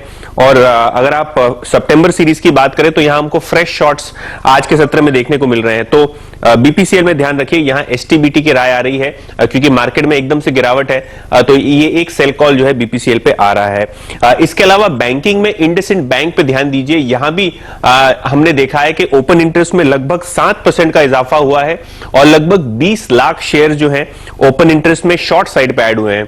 और डीलिंग रूम्स की अगर आप माने तो इंडसइंड बैंक एक ऐसा बैंकिंग शेयर है वो जो सबसे वीकेस्ट लग रहा है लॉट में, और यहां 580 से लेकर 590 तक के जो लेवल्स है आते हुए दिखाई दे रहे हैं डीलिंग रूम्स को। चलिए, तो 2 शॉर्ट कॉल्स यतिन जी आपको दिलवा रहे हैं और बिल्कुल सही मौका है चंदन तपड़िया साहब से जुड़ने का। चंदन जी, स्वागत है आपका। यतिन जी के मित्र जो ब्रोकरेजेस में बहुत जबरदस्त तरीके से एचएनआई क्लाइंट्स को एडवाइस करते हैं, उन्होंने 2 शॉर्ट पॉइंट्स सजेस्ट किए हैं, बीपीसीएल और इंडसइंड बैंक। बताइए चार्ट्स पर आपको ये दोनों कैसे लगते हैं और इन पर कोई आप टारगेट्स और स्टॉप लॉसेस सजेस्ट कीजिए। जी बिल्कुल, देखिए सबसे पहले हम बीपीसीएल की बात करें तो सेल जी ये काउंटर एक दायरे में कामकाज करता है। आप देखोगे ऊपर में 420-30 के लेवल को पार नहीं कर पाता, नीचे बार बार 396, 397 को टेस्ट करता है और यहाँ पे कोई मोमेंटम नहीं है। और आप देखोगे इस वीकली चार्ट पे एक बेरिश पैटर्न बन रहा है और आज का जो मूवमेंट है वो 50 दिन के एवरेज के आसपास आ रहा है। तो बीपीसीएल में जरूर बिकवाली हो सकती है और वैसे भी ये दायरे वाला काउंटर है तो यहाँ पे क्लियरली बाउंस पे बेचने की सलाह बनी रहती है। तो लगभग अभी जो काउंटर लगभग 416-15 के आसपास चल रहा है, 424 के स्टॉप लॉस से बेचना चाहिए, नीचे में 400-397 के लो है वो वापस टेस्ट करने चाहिए। और काफी अच्छा काउंटर इन्होंने बताया है क्योंकि ये काउंटर ऐसा है जो कोई बड़ा मूवमेंट दिखाता नहीं है और बाजार में कंसोलिडेशन भी रहेगा या थोड़ा सा डिप भी रहेगा तो इन काउंटर में झटके आ सकते हैं। और इंडसइंड बैंक देखे तो ये हाई बीटा काउंटर है और आप देखोगे कि बैंक निफ्टी लगातार पिछले कुछ दिनों से परेशानी कर रहा है मार्केट में जी। और आप इंडसइंड बैंक की बात करें तो इंडसइंड बैंक में जो लगभग रेजिस्टेंस है वो लगभग 623 रुपए के आसपास है, और उसकी वजह से नीचे में लगभग 580-575 तक के लेवल बनने चाहिए। तो बीपीसीएल और इंडसइंड बैंक दोनों काउंटर है जिनमें कुछ मिनटों पहले एक बड़ा गिरावट हुई थी और उस टाइम शॉर्ट्स के बिल्टअप हुए, तो थोड़ी बहुत मुनाफा वसूली यहाँ पे बननी चाहिए। चलिए, तो अगर आप देखें ये व्यू था इंडसइंड बैंक पे और बीपीसीएल पे। इस बीच मार्केट रिकवर्स होते हुए अगर आप देखें तो वही जो फुटसी रिबैलेंसिंग की अगर आप देखें जो बास्केट सेलिंग थी उसको एब्जॉर्व करके अब निफ्टी 11,446 से अब 11,509 के स्तर पे यानी करीब 64 अंकों की रिकवरी लोअर लेवल से हो गई है। Thanks to you mister Shrikant for your comments कि इस रिबैलेंसिंग के अगर आप देखें कुछ ये झटके हैं ये लगेंगे लेकिन इंडेक्स फिर समझ जाएगा। बाजा पेंट्स अब 583 डे हाई के जोन में आ चुका है। अभी कुछ देर पहले हमने ट्रेड लिया था, अभी एक ट्रेड आई थिंक और लेंगे, लेकिन उससे पहले जरा यतिन से बात कर लेते हैं। यतिन के पास एक मिड कैप स्टॉक भी है जिस पर शायद डीलर्स काफी स्ट्रॉन्ग व्यू रखते हैं। यतिन, कोई खास मिड कैप स्क्रिप्ट? देखिए वीरेंद्र, येस्टरडे अगर आप डीलिंग रूम्स की पिक देखें, हाइकल और डॉक्टर रेड्डीज दोनों ही बहुत अच्छे गेनर्स थे, और वहीं जो डीलिंग रूम्स है वहां से एक फीडबैक आ रहा है न्यूलैंड लैब्स पे। हमने देखा है कि फार्मास्यूटिकल कंपनियों के अलावा एपीआई कंपनी जो कि एक रॉ मटेरियल जो सप्लाई करती है बड़ी फार्मा कंपनियों को, उनमें भी अच्छा मोमेंटम है। और न्यूलैंड लैब्स एक ऐसी कंपनी है जो एपीआई में महारत हासिल करे हुए है और बहुत बड़ी बड़ी दिग्गज कंपनीज को अपने एपीआई यानी कि रॉ मटेरियल जो दवा बनाने में लगते हैं वो सप्लाई करती है। डीलिंग रूम्स को लगता है कि न्यूलैंड लैब्स में खरीदारी करनी चाहिए। यहां 15 से 20% की शॉर्ट टर्म में अपसाइड हमको देखने को मिल सकती है। स्टॉक बहुत ही बेहतरीन लेवल्स पे और अच्छे वैल्यूएशंस पे अवेलेबल है। एक फार्मा और एपीआई का प्रॉक्सी प्ले है जो डीलिंग रूम्स कहते हैं कि आपके पोर्टफोलियो में जरूर होना चाहिए शॉर्ट टर्म के लिहाज से। तो न्यूलैंड लैब पे जो मिड कैप है वहां एक बाय रिकमेंडेशन आ रही है। चलिए, इस स्टॉक पर आप 4.5% की तेजी ऑलरेडी आते हुए देख रहे हैं। लगातार तीसरे दिन हरे निशान में आपको न्यूलैंड लैब्स ट्रेड करता हुआ दिखेगा, लेकिन अगर आप इसका ऑल टाइम हाई देखें तो वो लगभग 1700 रुपए के आसपास है, 1752 एक्चुअली, जो आपने आता हुआ देखा था 2017 अप्रैल 2017 में आपने ये प्राइस आते हुए देखा। और फिलहाल आपके सामने स्टॉक ट्रेड कर रहा है अक्टूबर 2017 के हाईएस्ट लेवल्स पर, क्योंकि फार्मा में बहुत जबरदस्त तेजी है। जो ब्रोकरेजेस में यतिन जी की मित्र मंडली है वो आपको रिकमेंड कर रही है कि आप न्यूलैंड लैब्स में एक लंबी अवधि के लिए या शॉर्ट टर्म के लिए पोजीशन ले सकते हैं। सुवेन फार्मा का स्टॉक देखते हैं। जैसे ही हेमंत जी माफ कीजिए यतिन जी, आपने देखा कि बैलेंसिंग का समय खत्म हो चुका, देखिए बाजार फिर हरे निशान में आपको बढ़ता हुआ दिखेगा। दिन के न्यूनतम लेवल से इंट्राडे ग्राफ दिखाइए डायरेक्टर साहब। निफ्टी में आपको एक अच्छा मूवमेंट आता हुआ दिखेगा, वापस आपके सामने 11,507 के आसपास ये इंडेक्स ट्रेड करता हुआ दिख रहा है, सिर्फ और सिर्फ 8 अंक नीचे। तो एक शानदार कॉल आपको थोड़े समय पहले श्रीकांत चौहान साहब ने दी कि आप इस मौके का फायदा उठाइए और यहां पर एक लॉन्ग कॉल लीजिए। तो आपका बहुत बहुत शुक्रिया चौहान साहब। ये देखिए करीब 7-8 मिनट पहले आपको एक बहुत अच्छी लॉन्ग कॉल मिली थी फ्यूचर्स में, आपको सजेस्ट किया गया था श्रीकांत जी के द्वारा कि अब आप इसको लीजिए, और वापस अब आपको हरे निशान में निफ्टी आता हुआ दिखेगा। साथ ही साथ आपको तेजी दिखेगी सुवेन फार्मा में 825 रुपए का दिन का उच्चतम लेवल, क्योंकि फार्मा को हम बहुत करीबी तौर से ट्रैक कर रहे हैं। आपसे राय लेंगे राजेश सतपुते जी सुवेन फार्मा पर। सर 823 के आसपास का इसका करंट प्राइस है और जिस तरह से इसमें मोमेंटम है मुझे लगता है पोजिशनली ये करीबन 900 प्लस तक आराम से चला जाएगा, क्योंकि देखिए clear cut higher top higher bottom formation यहाँ पे बन रहा है। और सबसे ज्यादा इंटरेस्टिंग जो लग रहा है मुझे वो है इसका वीकली चार्ट। शैल जी वीकली में देखिए यहाँ पे जो रैली मिली थी 300 से लेके करीबन 750 तक, और 750 से लेके यहाँ पे एक रनिंग करेक्शन मिला था 650। तो according to me this is the zigzag formation, और आप इसे वेव भी कह सकते हैं।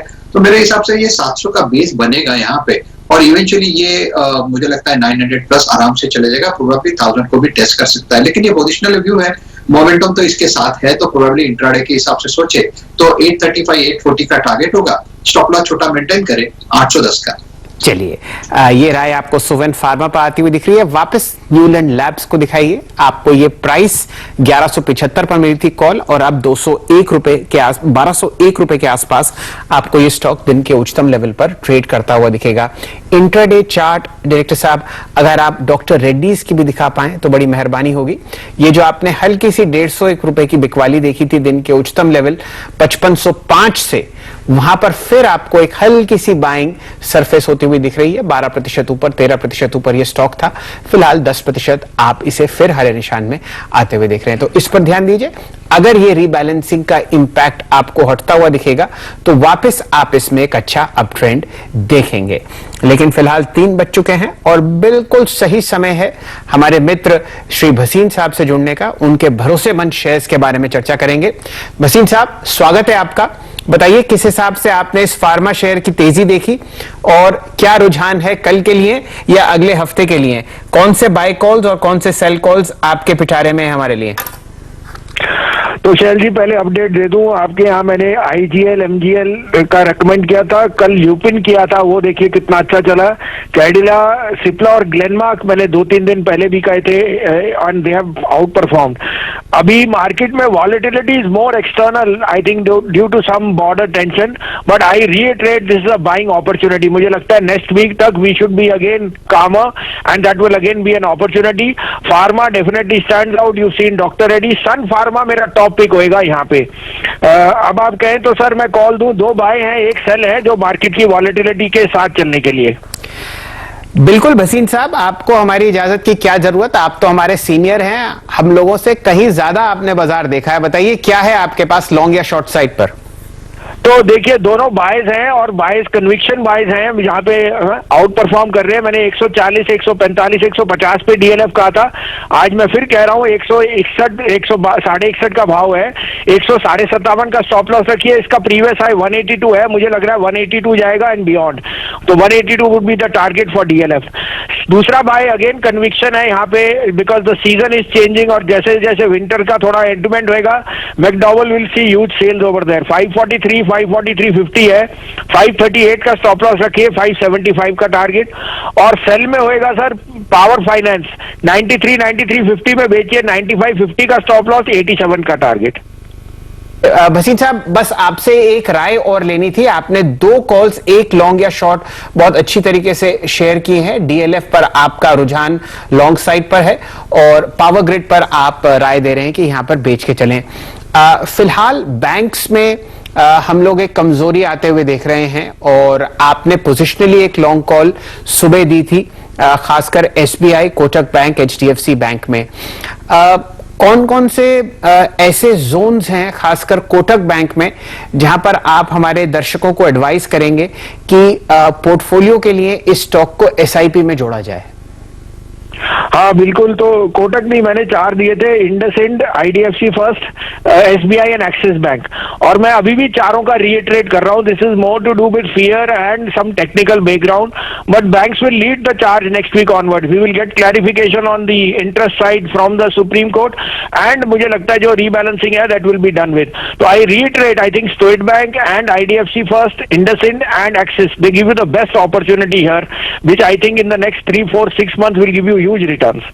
ये पोजिशनली आपको एक लॉन्ग साइड का पोर्टफोलियो के लिए ट्रेड सजेस्ट किया जा रहा है भसीन साहब के साथ, और क्योंकि वो बाजार के पारखी हैं, कई दशकों से बाजार को देख रहे हैं, आपने एक बात और नोटिस करी होगी कि पिछले 30-35 दिन में एक भी बाय कॉल आपको आती हुई नहीं दिखी है प्राइवेट सेक्टर बैंक पर, तो कोई भी रुझान लॉन्ग साइड पर वहीं नहीं है और यही एक बहुत अच्छा मौका है कि आप इनको अपने पोर्टफोलियोज में ऐड कर सकते हैं। भसीन साहब की व्यक्तिगत राय है SBI, IDFC first, IndusInd bank और एक्सिस बैंक में आप छोटे छोटे अमाउंट्स को ऐड कीजिए अपने लॉन्ग टर्म पोर्टफोलियो के लिए। 3:04 है, बाजार बंद होने में सिर्फ 26 मिनट बचे हैं। अब देखते हैं वीरेन जी के मन में क्या है। वीरेन जी बताइए। जी, एक कॉल याद रखिएगा, अभी शेयर की है हमारे साथ राजेश पालवे ने। बहुत पालवे साहब, बहुत शॉर्ट में बताइएगा। ग्रेसिम, आई थिंक आप इसमें क्या देख रहे हैं और कोई ट्रेड कैरी करना चाहेंगे, BTC ट्रेड? और उसके बाद मैं चलता हूं श्रीकांत जी के पास कुछ महत्वपूर्ण प्रश्नों के लिए। बताइए ग्रेसिम पे पालवे साहब, आपकी राय। जी, तो वीरेंद्र जी देखिए, जिस तरीके से वॉलेटिलिटी के बावजूद ये स्टॉक में देखे तो कोई भी डिप नहीं थी और स्टॉक में कंसिस्टेंट बाइंग देखने को मिली और स्टॉक डे हाई की तरफ ट्रेड कर रहा है।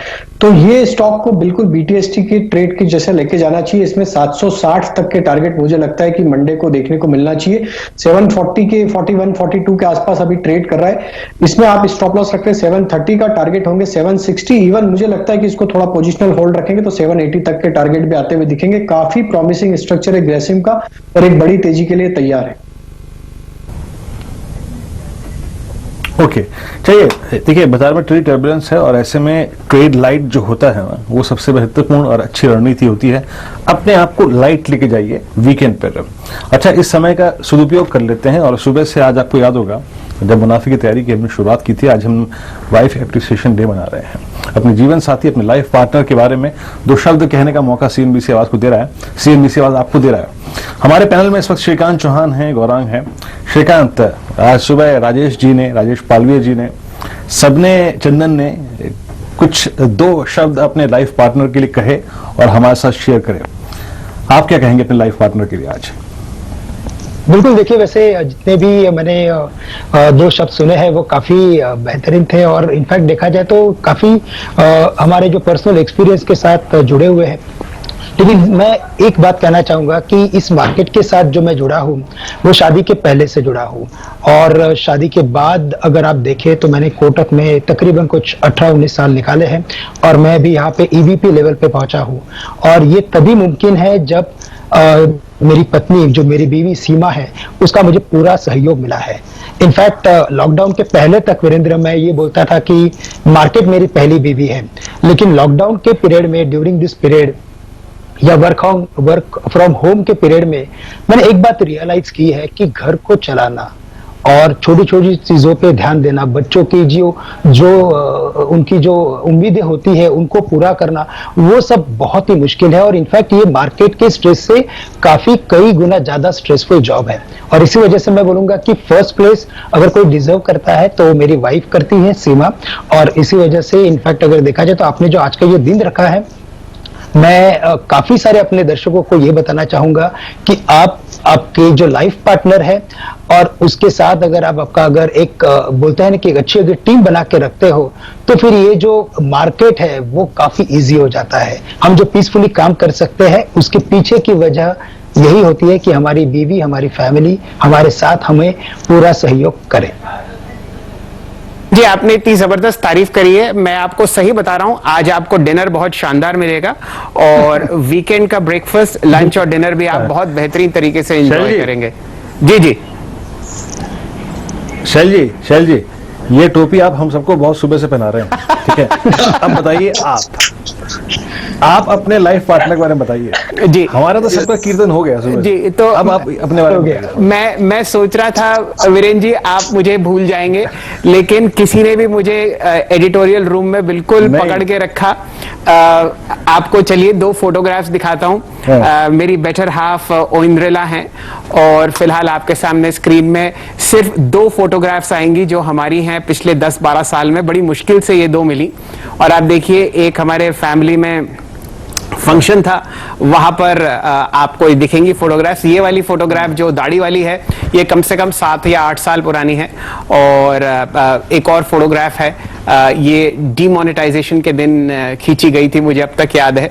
तो ज्यादातर हम फोटोज अपने साथ नहीं खिंचवाते, लेकिन ये बात पक्की है कि ये जो आप मेरी जबरदस्त सेहत देख रहे हैं स्क्रीन पर, इसके पीछे एक ही व्यक्ति का राज है और वो है मेरी धर्मपत्नी ओइंद्रेला जी।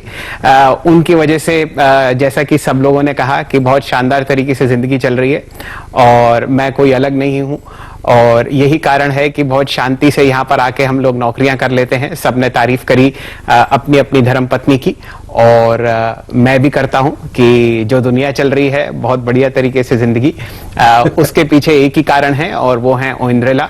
हमारी सिर्फ 2 ही फोटोग्राफ्स हैं पिछले 10 साल में जो खींची गई हैं, इसलिए आपको लग रहा होगा कि ये लूप में क्यों चल रही हैं, लेकिन मैं उस उम्र का नहीं हूं कि सेल्फीज खिंचवाऊं और ना ही ओइंद्रेला ऐसी हैं। तो ये खास कारण है कि आपको सिर्फ 2 ही फोटोग्राफ्स आती हुई दिख रही है वीरेंद्र जी। लेकिन एक बात है जो मैं यहाँ पे ऐड करना चाहूंगा, शैल जी के घर से जो भोजन आता है ना, उसका कोई जवाब नहीं है। भोजन बनवाना और दफ्तर लेके आना और उसको सब लोगों को प्यार से खिलाना, इसकी मिसाल अगर किसी आदमी ने कायम करी है मेरे प्रोफेशनल करियर में अब तक तो वो है शैल जी। गजब, इतने बड़े बड़े थैलों में अगर आप देखें शैल जी खाना लेके आते हैं, हलवा लेके आते हैं और एक से एक पश्चिम बंगाल के पकवान लेके आते हैं। तो हमारी तरफ से भी अगर आप देखें 2 शब्द हम जोड़ देते हैं इस पूरे आई थिंक जो भी शैल जी ने टिप्पणियां करी अपनी वाइफ के लिए। गौरांग, आप कुछ कहना चाहेंगे इस दिन में? लाइट्स लासीमा लाइट्स। तो उधर हमारी जो अर्धांगिनी है उनका नाम है उदया, और उदय का मतलब होता है सूर्योदय। और हमारे जीवन में तो रोज सुनहरी किरणें वो लेकर के आती हैं, और कहीं ना कहीं हमारे माताजी और पिताजी के साथ साथ इनका भी योगदान रहा है कि आज हम जिस मुकाम पर खड़े हैं और जिस तरीके से सफलता हासिल की है उसका श्रेय हमारी अर्धांगिनी को सबसे पहले जाता है। और क्योंकि हम ऐसे सेक्टर से जुड़े हुए शेयर बाजार से कि हमें मुसाफिरी काफी करनी पड़ती है, और उस समय भी पूरा जो दारोमदार है यही संभालती हैं। और इनफैक्ट मैं यहाँ तक कहना चाहूंगा कि हमारी तो ये फंड मैनेजर भी है, मतलब जहां पर भी निवेश करना है वो हमारी जो अर्धांगिनी है उदया वो डिसाइड करती है। यानी कि एक तरफ से तो वो हमारी शरीके हया भी है और हमारी फंड मैनेजर भी है। तो बहुत बहुत शुक्रिया उनका कि जिस तरीके से उन्होंने साथ दिया है अब तक, आगे भी वो हमारा साथ देती रहेगी और हमें उस मुकाम तक पहुंचाने में मदद करेगी जहां पर हमने आखिरकार निर्णय किया है। तो उनका बहुत बहुत शुक्रिया हमारे जीवन में आने का। तो बहुत समय बाद शरीक हयात का नाम सुना गौरांग शाह साहब। बहुत समय पहले एक पिक्चर आई थी कभी कभी, उसमें इस शब्द का इस्तेमाल हुआ था। तो आप समझिए 1978 के बाद आप समझिए कि 22 साल और 20 साल 42 साल बाद आपको इस शब्द का इस्तेमाल होता हुआ दिख रहा है स्क्रीन पर। कविता जी भी हमारे साथ जुड़ी हुई हैं। कविता जी, आपके लिए हम लोग कुछ प्रस्तुत कर नहीं सकते क्योंकि ये वाइफ एप्रिसिएशन डे है, लेकिन सुबह से तारीफ हो रही है। जितने भी हमारे पैनलिस्ट्स हैं उन्होंने अपनी अपनी स्पाउसेस के बारे में बहुत चर्चा करी। यही मौका है, आप भी अपने स्पाउस के बारे में कुछ कहना चाहती हो तो जरूर शेयर कीजिए हमारे साथ। शैलेंद्र जी, मैं इतनी देर से यही सोच रही थी वाइफ एप्रिसिएशन डे है, अपनी तारीफ करूंगी या अपने स्पाउस की तारीफ करूंगी? नहीं, कविता जी आप अपनी तारीफ कीजिए। अच्छा, ओके। द थिंग इज, आपको सुबह से सुन रही हूँ और अभी मैंने फिलहाल सुना भी आपकी वाइफ के बारे में। 2 ही फोटोग्राफ्स आपने खिंचवाए। सुबह से सबको आप कह रहे हैं कि एक सब्जी ज्यादा मिलेगी और आप कह रहे हैं कि सेहत अच्छी बन गई है बिकॉज ऑफ मैडम। तो मुझे लग रहा है आज वो एक सब्जी आपको कम खिलाएंगी शाम को घर पर इन दैट केस। और as regards my husband is concern, तो we are more over friends, बहुत अच्छे फ्रेंड्स हैं हम लोग। और ऑल्दो मेरी एक अरेंज मैरिज थी और मैं इस इंडस्ट्री में शादी के पहले से भी थी। और दिपेश जी काफी पहले से इस मार्केट से जुड़े हुए थे। That is one of the reason जहां शायद हम लोग जुड़े भी। और he is very good friend, very caring. और एज यू नो हमारी इंडस्ट्री में बहुत सारा इमोशंस ऊपर नीचे सब कुछ होता है, तो बैलेंस इज लाइक अगर मैं बहुत गुस्से में हूँ तो वो शांत कर देते हैं और अगर वो बहुत गुस्से में हो तो मैं शांत कर देती हूँ। तो एक बैलेंस अच्छा है हम लोगों के बीच में। And it's just thank him to being in my life. Thank you please. क्या बात है। बहुत कम लोग ऐसे हैं जो इतने खुशनसीब हैं जिनकी आज आप सबने तारीफ सुनी, और उनमें से दिपेश जी भी हैं। तो आपको बहुत बहुत कॉन्ग्रेचुलेशंस। काश की हस्बैंड एप्रिसिएशन डे भी बनता। मेरे ख्याल से जो लोग ये दिन सेट करते हैं वो ये भी सोचेंगे और फिर मौका दिया जाएगा कविता जी को कि वो फोटोग्राफ भेजें और दिपेश जी को हम ऑन एयर दिखाएं। लेकिन एक शानदार ब्रेकआउट आपको आता हुआ दिख रहा है बेयर क्रॉप साइंस में। एकदम हम लोग जुड़ेंगे चंदन तपड़िया साहब के साथ क्योंकि वो ये हाई वैल्यू स्टॉक्स बहुत शानदार तरीके से ट्रैक करते हैं। 2 दिन की गिरावट बहुत कम डिस्कस होता है बेयर क्रॉप साइंस। आपके सामने चंदन जी प्रस्तुत है 6360 पर। बताइए क्या कीजिएगा?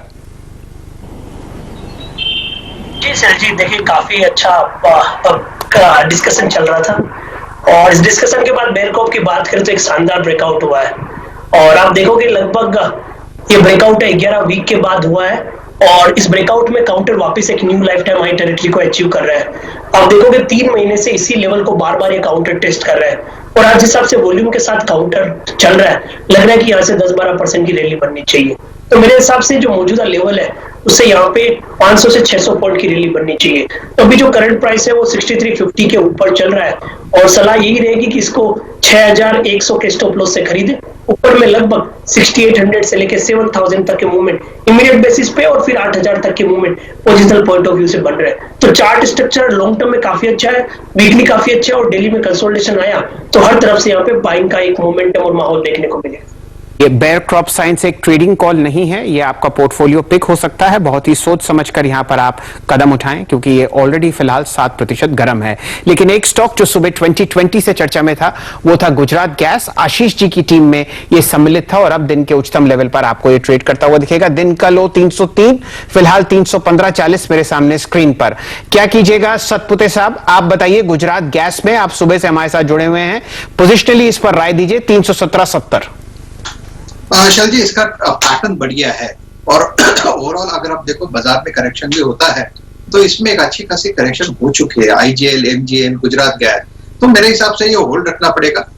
सिर्फ मैं यहाँ पे ट्रेडिंग कॉल नहीं लूंगा, मैं यही कहूंगा 305 के स्टॉप लॉस के साथ बने रहे। 335, 340 तक की यहाँ पे जगह दिखती है।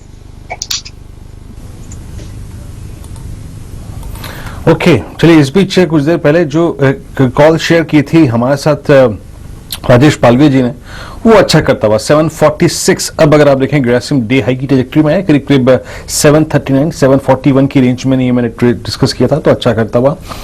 बजाज ऑटो का आज का मूव वाकई काफी काबिल तारीफ रहा, 3020 से 3070। स्पेशली वो ड्यूरेशन जब मार्केट सिंक कर रहा था बहुत तेजी से, ये बजाज ऑटो का मूव वाकई काफी काबिल तारीफ है। ऑल दो अगर आप देखें इस सेक्टर के लिए, इस स्पेस के लिए, टू व्हीलर स्पेस के लिए जीएसटी काउंसिल की मीट का डिफर होना अच्छी खबर नहीं है, बट स्टिल चार्टी के लिए स्टॉक बहुत अच्छा कर रहा है। Shrikant, Bajaj auto, Hero MotoCorp, TVS motors, इनमें से क्या I think festival buying demand, उसके मद्देनजर अगर आप इसको एडवांटेज देना चाहें, कुछ लॉन्ग करना चाहें इस स्पेस में? देखिए वीरेंद्र, अगर आप इनफैक्ट हीरो मोटर्स और बजाज ऑटो इन दोनों के चार्ट को देखते हो वेरी क्लोजली और वॉल्यूम और डिलीवर बेस्ड जो भी टर्नओवर है अगर उसको ट्रैक करते हैं तो हमें एक बात समझ में आती है कि इनमें फ्रेश इनफ्लोज हो रहे हैं और ये स्टॉक अपनी ऊपरी तरफ ही ट्रेड आ रहे हैं या तो मूव करते जा रहे हैं। तो वेरी क्लियरली मुझे लगता है कि जो बजाज ऑटो है हम पोजिशनली से बाय कर सकते हैं। अगर आप इंट्राडे में इस पर्टिकुलर चार्ट को देखते हो तो या तो यहाँ दिखा सकते हो, तो यहाँ पे क्लियरली एक राउंडिंग बॉटम जैसा फॉर्मेशन बन रहा है जो इंडिकेट कर रहा है कि 3150 के करीब ये जा सकता है और ओवर द पीरियड हमें लगता है कि ये शायद 3350 या 3400 के लेवल्स को भी छुएगा। तो करंट लेवल से अगर पोजिशनल व्यू अगर लेना है तो बाय करके चले, 3000 का स्टॉप लॉस रखे, 3150 और फिर 3300 ये दो टारगेट्स रखे।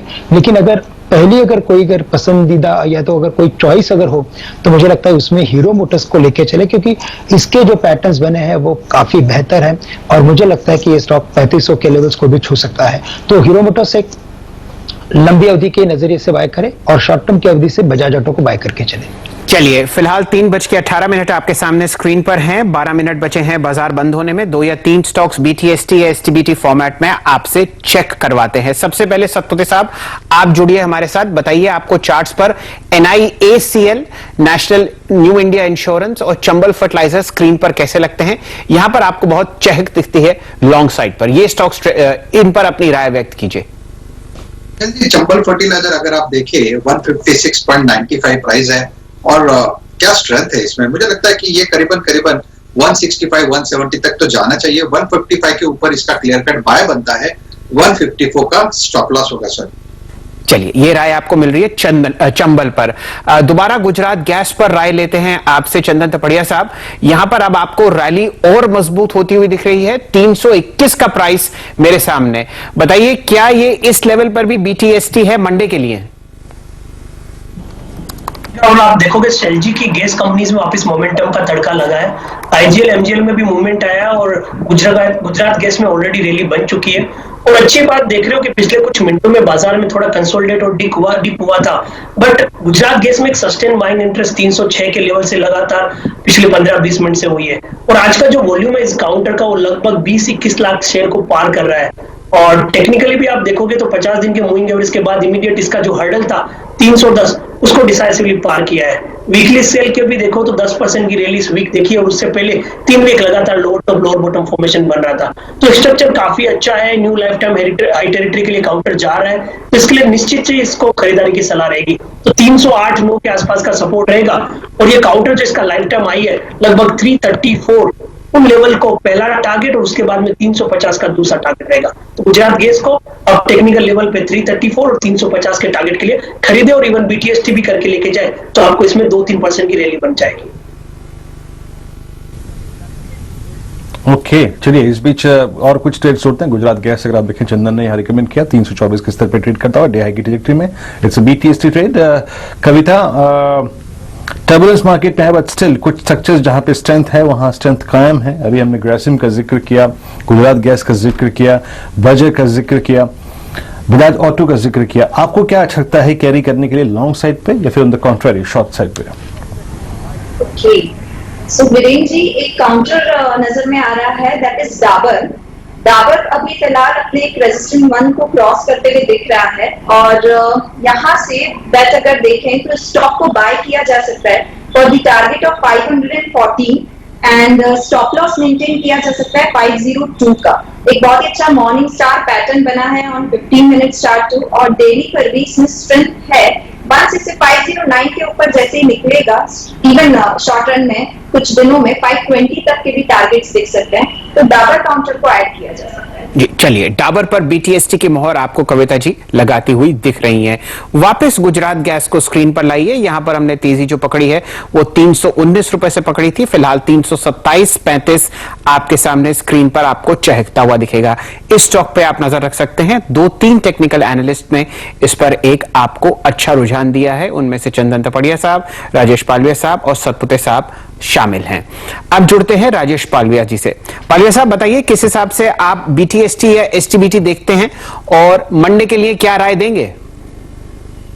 देखिए शैल जी, अगर हम देखें तो कुछ स्टॉक्स जो काफी अच्छे अट्रैक्टिव है वो सेक्टर में अगर हम देखें लाइक ऑटो और ऑटो एंसिलरी में, तो मुझे 2 स्टॉक काफी अट्रैक्टिव लग रहे हैं जो कि बीटीएसटी ट्रेड के लिए। एक है बालाकृष्णा इंडस्ट्री। ये स्टॉक का सेटअप देखें तो स्टॉक में जिस तरीके से एक कंसिस्टेंट बाइंग दिख रही है और अभी जिस तरीके से डे हाई के आसपास अब ये ट्रेड कर रहा है, तो ये स्टॉक को लेके जाना चाहिए। बीटीएसटी ट्रेड के लिए 1400 के आसपास अभी ट्रेड कर रहा है, 1385 का स्टॉप लॉस रखे। मुझे लग रहा है मंडे के सेशन में 1430 1440 तक के टारगेट इसमें आते हुए दिखना चाहिए। और जो दूसरा स्टॉक ऑटोमोबाइल से अट्रैक्टिव लग रहा है वीकली सेटअप के हिसाब से ब्रेकआउट हुआ उसमें है M&M। ये स्टॉक को भी बाय किया जा सकता है, 653 के आसपास अभी ट्रेड कर रहा है। इसमें 644 का स्टॉप लॉस रखे और टारगेट जो लगते हैं मुझे लगता है मंडे के सेशन में 665 670 तक के टारगेट आते हुए दिखना चाहिए। तो दोनों स्टॉक पे वीकली सेटअप के हिसाब से ब्रेकआउट हुए और ब्रेकआउट के ऊपर आज क्लोज हो रहे, तो ये स्टॉक बीटीएसटी के लिए मुझे काफी अट्रैक्टिव लग रहे हैं। चलिए बालाकृष्णा इंडस्ट्रीज और M&M पर मोहर लगा रहे हैं खरीदने की पालविया साहब। सतपुते साहब मैं आपके पास दोबारा आ रहा हूं। न्यू इंडिया एश्योरेंस पे ध्यान दीजिए, 114.30 का प्राइस है, लो टिकट आइटम है। बताइए आपको स्क्रीन पर यह कैसा लगता है? कोशिश पूरी जारी है कि यहां पर आपको शॉर्ट टर्म एवरेजेस को तोड़ा जाए 50 और 100। बिल्कुल सही कहा आपने, कोशिश पूरी जारी है। और देखिए टेक्निकली यहाँ पे अगर आप चार्ट देखें तो फॉलिंग चैनल का जो सपोर्ट बनता है वो करीबन 105 के आसपास का है और एग्जैक्टली उसी लेवल को टेस्ट करने के बाद फिर से ये ऊपर की तरफ भाग रहा है। मुझे लगता है कि यहाँ पे सबसे इसका पहला जो रेजिस्टेंस होगा वो 122 का होगा जो कि चैनल रेजिस्टेंस होगा। इंटरमीडिएट 118 के आसपास 200 DMI है, तो 118 ये पहला पड़ा होगा, उसके बाद 122।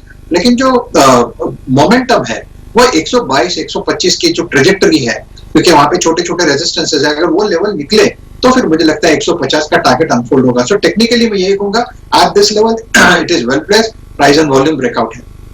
सिर्फ 1 मिनट पहले आपको बालाकृष्णा इंडस्ट्रीज पर राय मिली थी लॉन्ग साइड पर और वो अब आपको दिन के उच्चतम लेवल पर ट्रेड करता हुआ दिखेगा। 1400 का प्राइस है और इस पर लॉन्ग साइड पर मोहर आपको लगती हुई दिखी थी राजेश पालविया साहब के द्वारा। चलिए चंदन तपड़िया साहब हमारे साथ जुड़े हुए हैं। चंदन जी कोई महक आपकी आती हुई दिखेगी बीटीएसटी या एसटीबीटी पर?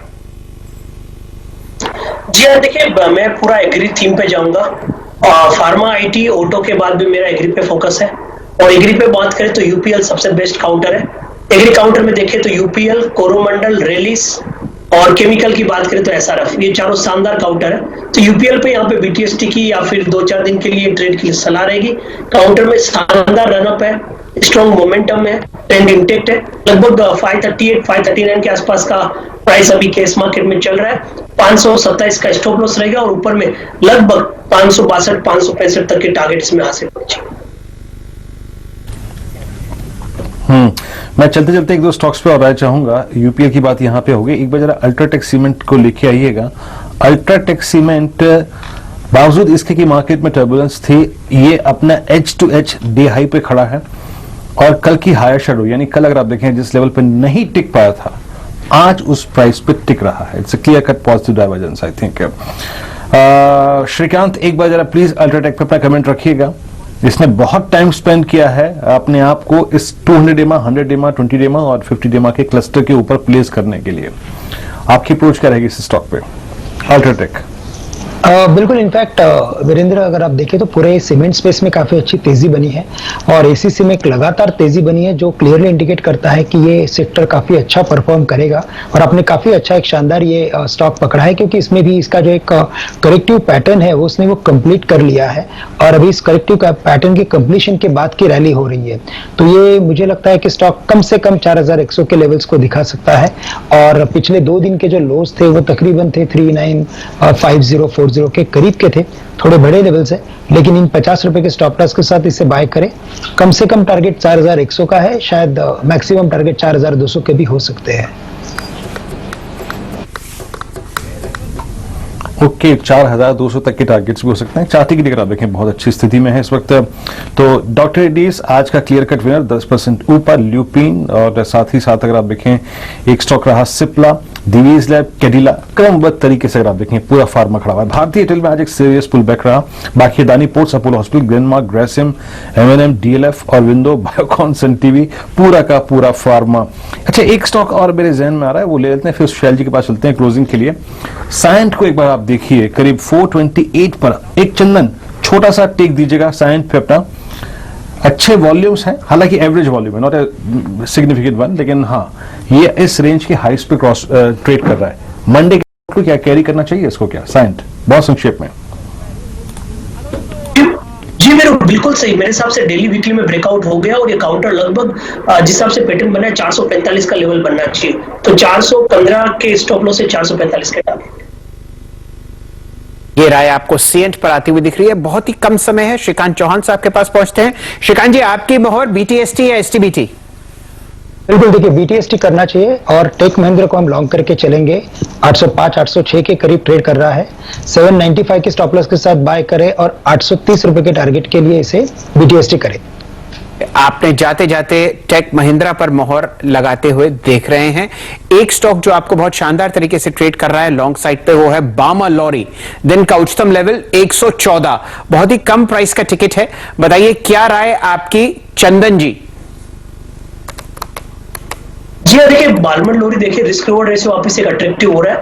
ये काउंटर यूजुअली ज्यादा गिरता नहीं है और अपने आप को लोअर बेस पे सपोर्ट बना के रखता है। आप देखोगे ऊपर में काउंटर लगभग 122-25 से लेके नीचे में 110 तक गया है और आज एक जो प्रीवियस डे का डिक्लाइन था उसको रिकवर किया है। तो मेरे हिसाब से 108-9 के आसपास का सपोर्ट अब काउंटर में रहेगा और वापस रिसेंट स्विंग आई 122-23 के लेवल है, वो 1-2 दिन में बनने चाहिए। फिलहाल आपके सामने बामा लॉरी पर एक लॉन्ग कॉल आपको आती हुई दिख रही है। लंबी अवधि का चार्ट मैं आपको नहीं दिखा सकता क्योंकि अब समय समाप्त हो चुका है बीटीएसटी और एसटीबीटी का। अब समय शुरू होता है किस तरीके से आपने आज की क्लोजिंग देखी। निफ्टी आपके सामने 5 अंक नीचे 11510 के आसपास आपको ट्रेड करता हुआ दिखेगा। हल्का सा लाल निशान आपको गहराता हुआ पूरे बाजार में। निफ्टी मिड कैप इंडेक्स देखिए, बहुत शानदार आपने पूरे हफ्ते तेजी देखी, अब आपको फ्लैट बंद होता हुआ दिख रहा है 17380। निफ्टी ऑटो इंडेक्स में आप हल्की सी तेजी आते हुए देख रहे हैं, लेकिन अगर आज कहीं आपने काफी सेंध लगती हुई देखी है वो निफ्टी बैंक में देखी है। 22,064 के आसपास आपको ये इंडेक्स ट्रेड करता हुआ दिख रहा है और आज का नुकसान इसमें लगभग 1.1% होता हुआ दिख रहा है। ओवरऑल थीम आज आपने देखी फार्मा स्पेस में हमने बहुत जबरदस्त रैली आते हुए देखी। अगर आप लार्ज कैप फार्मा की तरफ नजर डालना चाहते हैं तो वहां पर आपने डॉक्टर रेड्डीज में बहुत जबरदस्त तेजी देखी, साथ ही साथ ल्यूपिन और सिप्ला में भी बहुत जबरदस्त मूवमेंट था। डायरेक्टर साहब, अगर आप वो सारे स्टॉक्स दिखा पाएं तो वहां पर आपको एक अच्छा मूवमेंट आता हुआ दिखेगा। सिप्ला 7% ऊपर बंद हो रहा है, रिकॉर्ड हाइज 804। आप देख रहे हैं डॉक्टर रेड्डीज में लगभग डबल डिजिट की रैली फिलहाल 5340 के आसपास बंद होता हुआ आपको दिखेगा स्टॉक। वो सारे स्टॉक्स आपको फिलहाल स्क्रीन पर आते हुए दिख रहे हैं। एडवांस डिक्लाइन रेशियोज आपने आज बेयर्स के फेवर में देखे हैं। 1036 स्टॉक्स हरे निशान में बंद हुए और 1287 स्टॉक्स आपको लाल निशान में बंद होते हुए दिख रहे हैं। ये आपको ओवरऑल पिक्चर दिखेगी। टॉप गेनर्स सिप्ला और डॉक्टर रेड्डीज, 10% की तेजी आपने डॉक्टर रेड्डीज में देखी, 7% की सिप्ला में। सन फार्मा 2.25% आपको ऊपर ट्रेड करता हुआ दिख रहा है। बाकी तेजी आपने देखी ग्रासिम में और टेक महिंद्रा में, जहां जाते जाते आपको एक बाय कॉल मिली है। मेटल स्पेस में भी आपको हल्का सा मूवमेंट हरे निशान की तरफ आता हुआ दिखेगा हिंडाल्को में। अल्ट्राटेक सीमेंट पर जाते जाते आपने वीरेन से एक बाय कॉल ली और फिलहाल ये 1% ऊपर आपको बंद होता हुआ दिखेगा। शॉर्ट साइड पर कहां डैमेज है? HDFC बैंक 200 DMA के नीचे बंद होता हुआ 2.3% का कट और निफ्टी में सबसे बड़ा लूजर। श्री सीमेंट में भी आपको हल्की सी बिकवाली आती हुई दिख रही है। ऑटो स्पेस में हल्की सा लाल निशान आपने मारुति में आता हुआ देखा। कोटक पर आपको लाल निशान दिख रहा है। SBI पर भी हल्का सा लाल निशान है और आपको इंडसइंड बैंक और ICICI बैंक भी परेशानी में आते हुए दिखेंगे। हिंदुस्तान यूनिलीवर पर नजर डालिए, 1.4% नीचे बंद हो रहा है। टाइटन में आपको 1.7% का कट आता हुआ दिखेगा। ओवरऑल निफ्टी फ्लैट 11516 के आसपास ट्रेड करता हुआ आपको आज फ्राइडे के लिए दिखेगा। हफ्ते का क्या ब्यौरा रहा? सेंसेक्स आपके सामने फ्लैट बंद हुआ, निफ्टी में भी कोई फेरबदल नहीं, लेकिन निफ्टी बैंक 416 अंक की गिरावट के पास लगभग 2% का कट आपके सामने 22,063 पर यह इंडेक्स आपको बंद होता हुआ दिख रहा है। और फिलहाल कहां आपको गिरावट आती हुई दिखी दिन भर, वो आपको दिखेगा मिड कैप इंडिसेस पर ध्यान दीजिए। 3.7% की तेजी आपने मिड कैप इंडेक्स में देखी इस हफ्ते। 5% की तेजी आपने स्मॉल कैप इंडेक्स में आती हुई देखी। फिलहाल आपके सामने स्क्रीन पर फिलहाल फार्मा इंडेक्स चलेगा, 9% की तेजी। 5 साल के हाईएस्ट लेवल पर आपको निफ्टी फार्मा इंडेक्स और Nifty IT index record level पर ट्रेड करता हुआ दिखेगा। 1215 अंक की तेजी यानी कि 6.5% ऊपर Nifty IT index record high पर फिलहाल ट्रेड करता हुआ दिखेगा। 5% की तेजी आपने निफ्टी रियल्टी में भी आते हुए देखी। डॉक्टर रेड्डीज 20% ऊपर इस हफ्ते 5306, आज दिन का highest level 5505। HCL tech record high 12% की तेजी 810 पर आपको बंद होता हुआ दिख रहा है। यही हाल सिप्ला का है, यहां पर आपने 11% की तेजी इस हफ्ते आते हुए देखी। विप्रो जहां पर बहुत जबरदस्त लॉन्ग कॉल्स आपको आती हुई दिख रही हैं। UPL चंदन जी का पिक कल के हफ्ते के लिए और महिंद्रा एंड महिंद्रा जो आपको पालविया साहब ने लॉन्ग ट्रेड सजाया है मंडे के लिए। कौन कौन से लूजर्स हैं फिलहाल आपके सामने? SBI वापस 200 के नीचे 10 रुपए का कट, 5% नीचे। बजाज फिनसर्व 4% का कट 5888 और BPCL जाते जाते यहां पर आपको वीरेन जी ने एक सेल कॉल दिलवाई 16 रुपए 70 पैसे नीचे। मिड कैप्स में कहां तेजी देखी आपने? अपोलो टायर्स पर 14 रुपए ऊपर ये बंद हुआ 130 पर। पालविया साहब ने यहां पर एक शानदार बाय कॉल दी थी आज सुबह पहला सौदा में। अशोक लेलैंड आपके सामने 11% ऊपर है, लगभग 80 रुपए के आसपास ये स्टॉक आपको मिड कैप्स में बढ़ता हुआ दिखेगा। हेक्सावेयर जिसकी डीलिस्टिंग की बात और बुक बनती हुई आपको दिख रही है, लगभग 41 रुपए ऊपर बंद हुआ है, 10% की तेजी इस हफ्ते। CESC और UPL में भी आपने इसी प्रतिशत की तेजी देखी है, लगभग 8% ऊपर ये स्टॉक्स आपको बंद होते हुए दिखे हैं। मेटल्स में परेशानी, हिंदुस्तान जिंक 24 रुपए नीचे। बैंक्स में पब्लिक सेक्टर स्पेस में बिकवाली, लगभग 6% का कट यूनियन बैंक और मैक्लियोड रसल भी आपको लाल निशान में बंद होता हुआ दिखा है। रिलायंस इंफ्रा, पेट्रोनेट LNG और कर्नाटका बैंक में भी इसी तरीके की आपने हल्का सा लाल निशान आते हुए दिखा। तो ये तो हाल था कैश मार्केट्स का, लेकिन किस तरीके से आपने FNO में आज क्लोजिंग देखी है उसकी चर्चा आपको वीरेन जी करते हुए दिखेंगे दिल्ली से। वीरू जी बताइए। जी हाँ शैल जी, अगर आप देखें कुछ स्टॉक्स जो कि आज इनफैक्ट सोमवार के लिए काफ़ी लॉन्ग या फिर शॉर्ट का अच्छा कॉम्बिनेशन लेके गए हैं, उसमें आइए देखते। देखिए इसमें नो डाउट है आपको आज OI के लिहाज से ग्लेनमार्क अच्छा दिखाई देगा, इसमें काफ़ी स्ट्रॉन्ग लॉन्ग ऐड हुए हैं। डॉक्टर डी इसमें कहने की जरूरत नहीं है कि अगले सेशन के लिए भी काफी लॉन्ग कैरी हुए हैं। सेकंड अगर आप देखें दूसरा स्टॉक है जिसमें काफी स्ट्रॉन्ग ओआई गेन हुआ। बॉश अगर आप देखें ये भी काफी अच्छा खासा ओआई लेके गया, हालांकि बहुत एक्सपेंसिव स्टॉक की कैटेगरी है बट स्टिल काफी लॉन्ग लेके गया अपने साथ। ल्यूपिन चौथे पायदान पे रहा, टॉप ओआई गेनर, यहाँ पे काफी स्ट्रॉन्ग एडिशन था। जेएसडब्ल्यू स्टील ये क्रैश हुआ बाद में, हालांकि फिर भी इसमें काफी अच्छे खासे लॉन्ग गए हैं अगले सेशन के लिए। उसके बाद एनबीएफसीज में चोला फाइनेंस ये 240 245 की ट्रैजेक्टरी में डे हाई पे जाके क्लोज हुआ और बहुत अच्छे लॉन्ग लेके गया। और साथ ही साथ अगर आप देखें कुछ और स्टॉक्स जिनमें काफी अच्छा खासा मूव था, बालकृष्ण इंडस्ट्रीज, देखिए दो स्टॉक्स काफी अच्छा कर रहे थे ऑटो इंडस्ट्री स्पेस से। एक था आपका एक्साइड और साथ ही साथ बालकृष्ण इंडस्ट्रीज 1400 के स्तर पे क्लोज हुआ और काफी स्ट्रॉन्ग ओआई लेकर।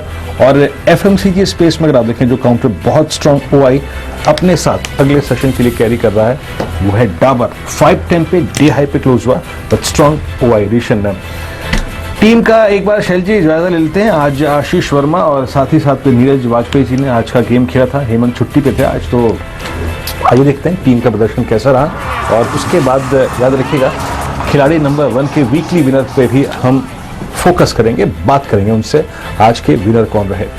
नीरज जी लगभग 1% और आशीष 1%, तो दोनों ही खिलाड़ी अगर आप देखें लगभग एक ही समान रिटर्न्स लेकर आज अपनी टीम को क्लोज कर पा रहे हैं। शैल जी के पास चलते हैं खिलाड़ी नंबर 1 के आज के विनर से बात करने के लिए। शैल जी।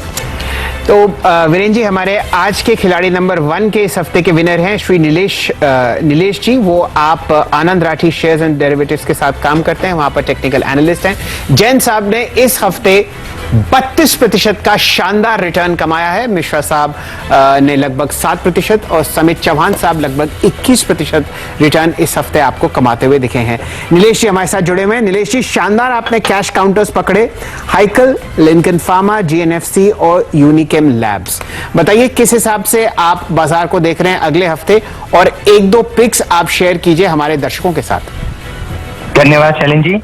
देखिए बिल्कुल सही कहा आपने। ओवरऑल अगर आप मेरी पिक्स देखें तो मोस्ट ऑफ दी फोकस जो था हमारा cash counter, mid cap, small cap, pharma sector पे था। अगर कहीं अगर ओवरऑल फार्मा सेक्टर का परफॉर्मेंस देखें तो मोटा मोटी 9% के आसपास का रिटर्न ओवरऑल फार्मा इंडेक्स में हमको देखने को मिला है।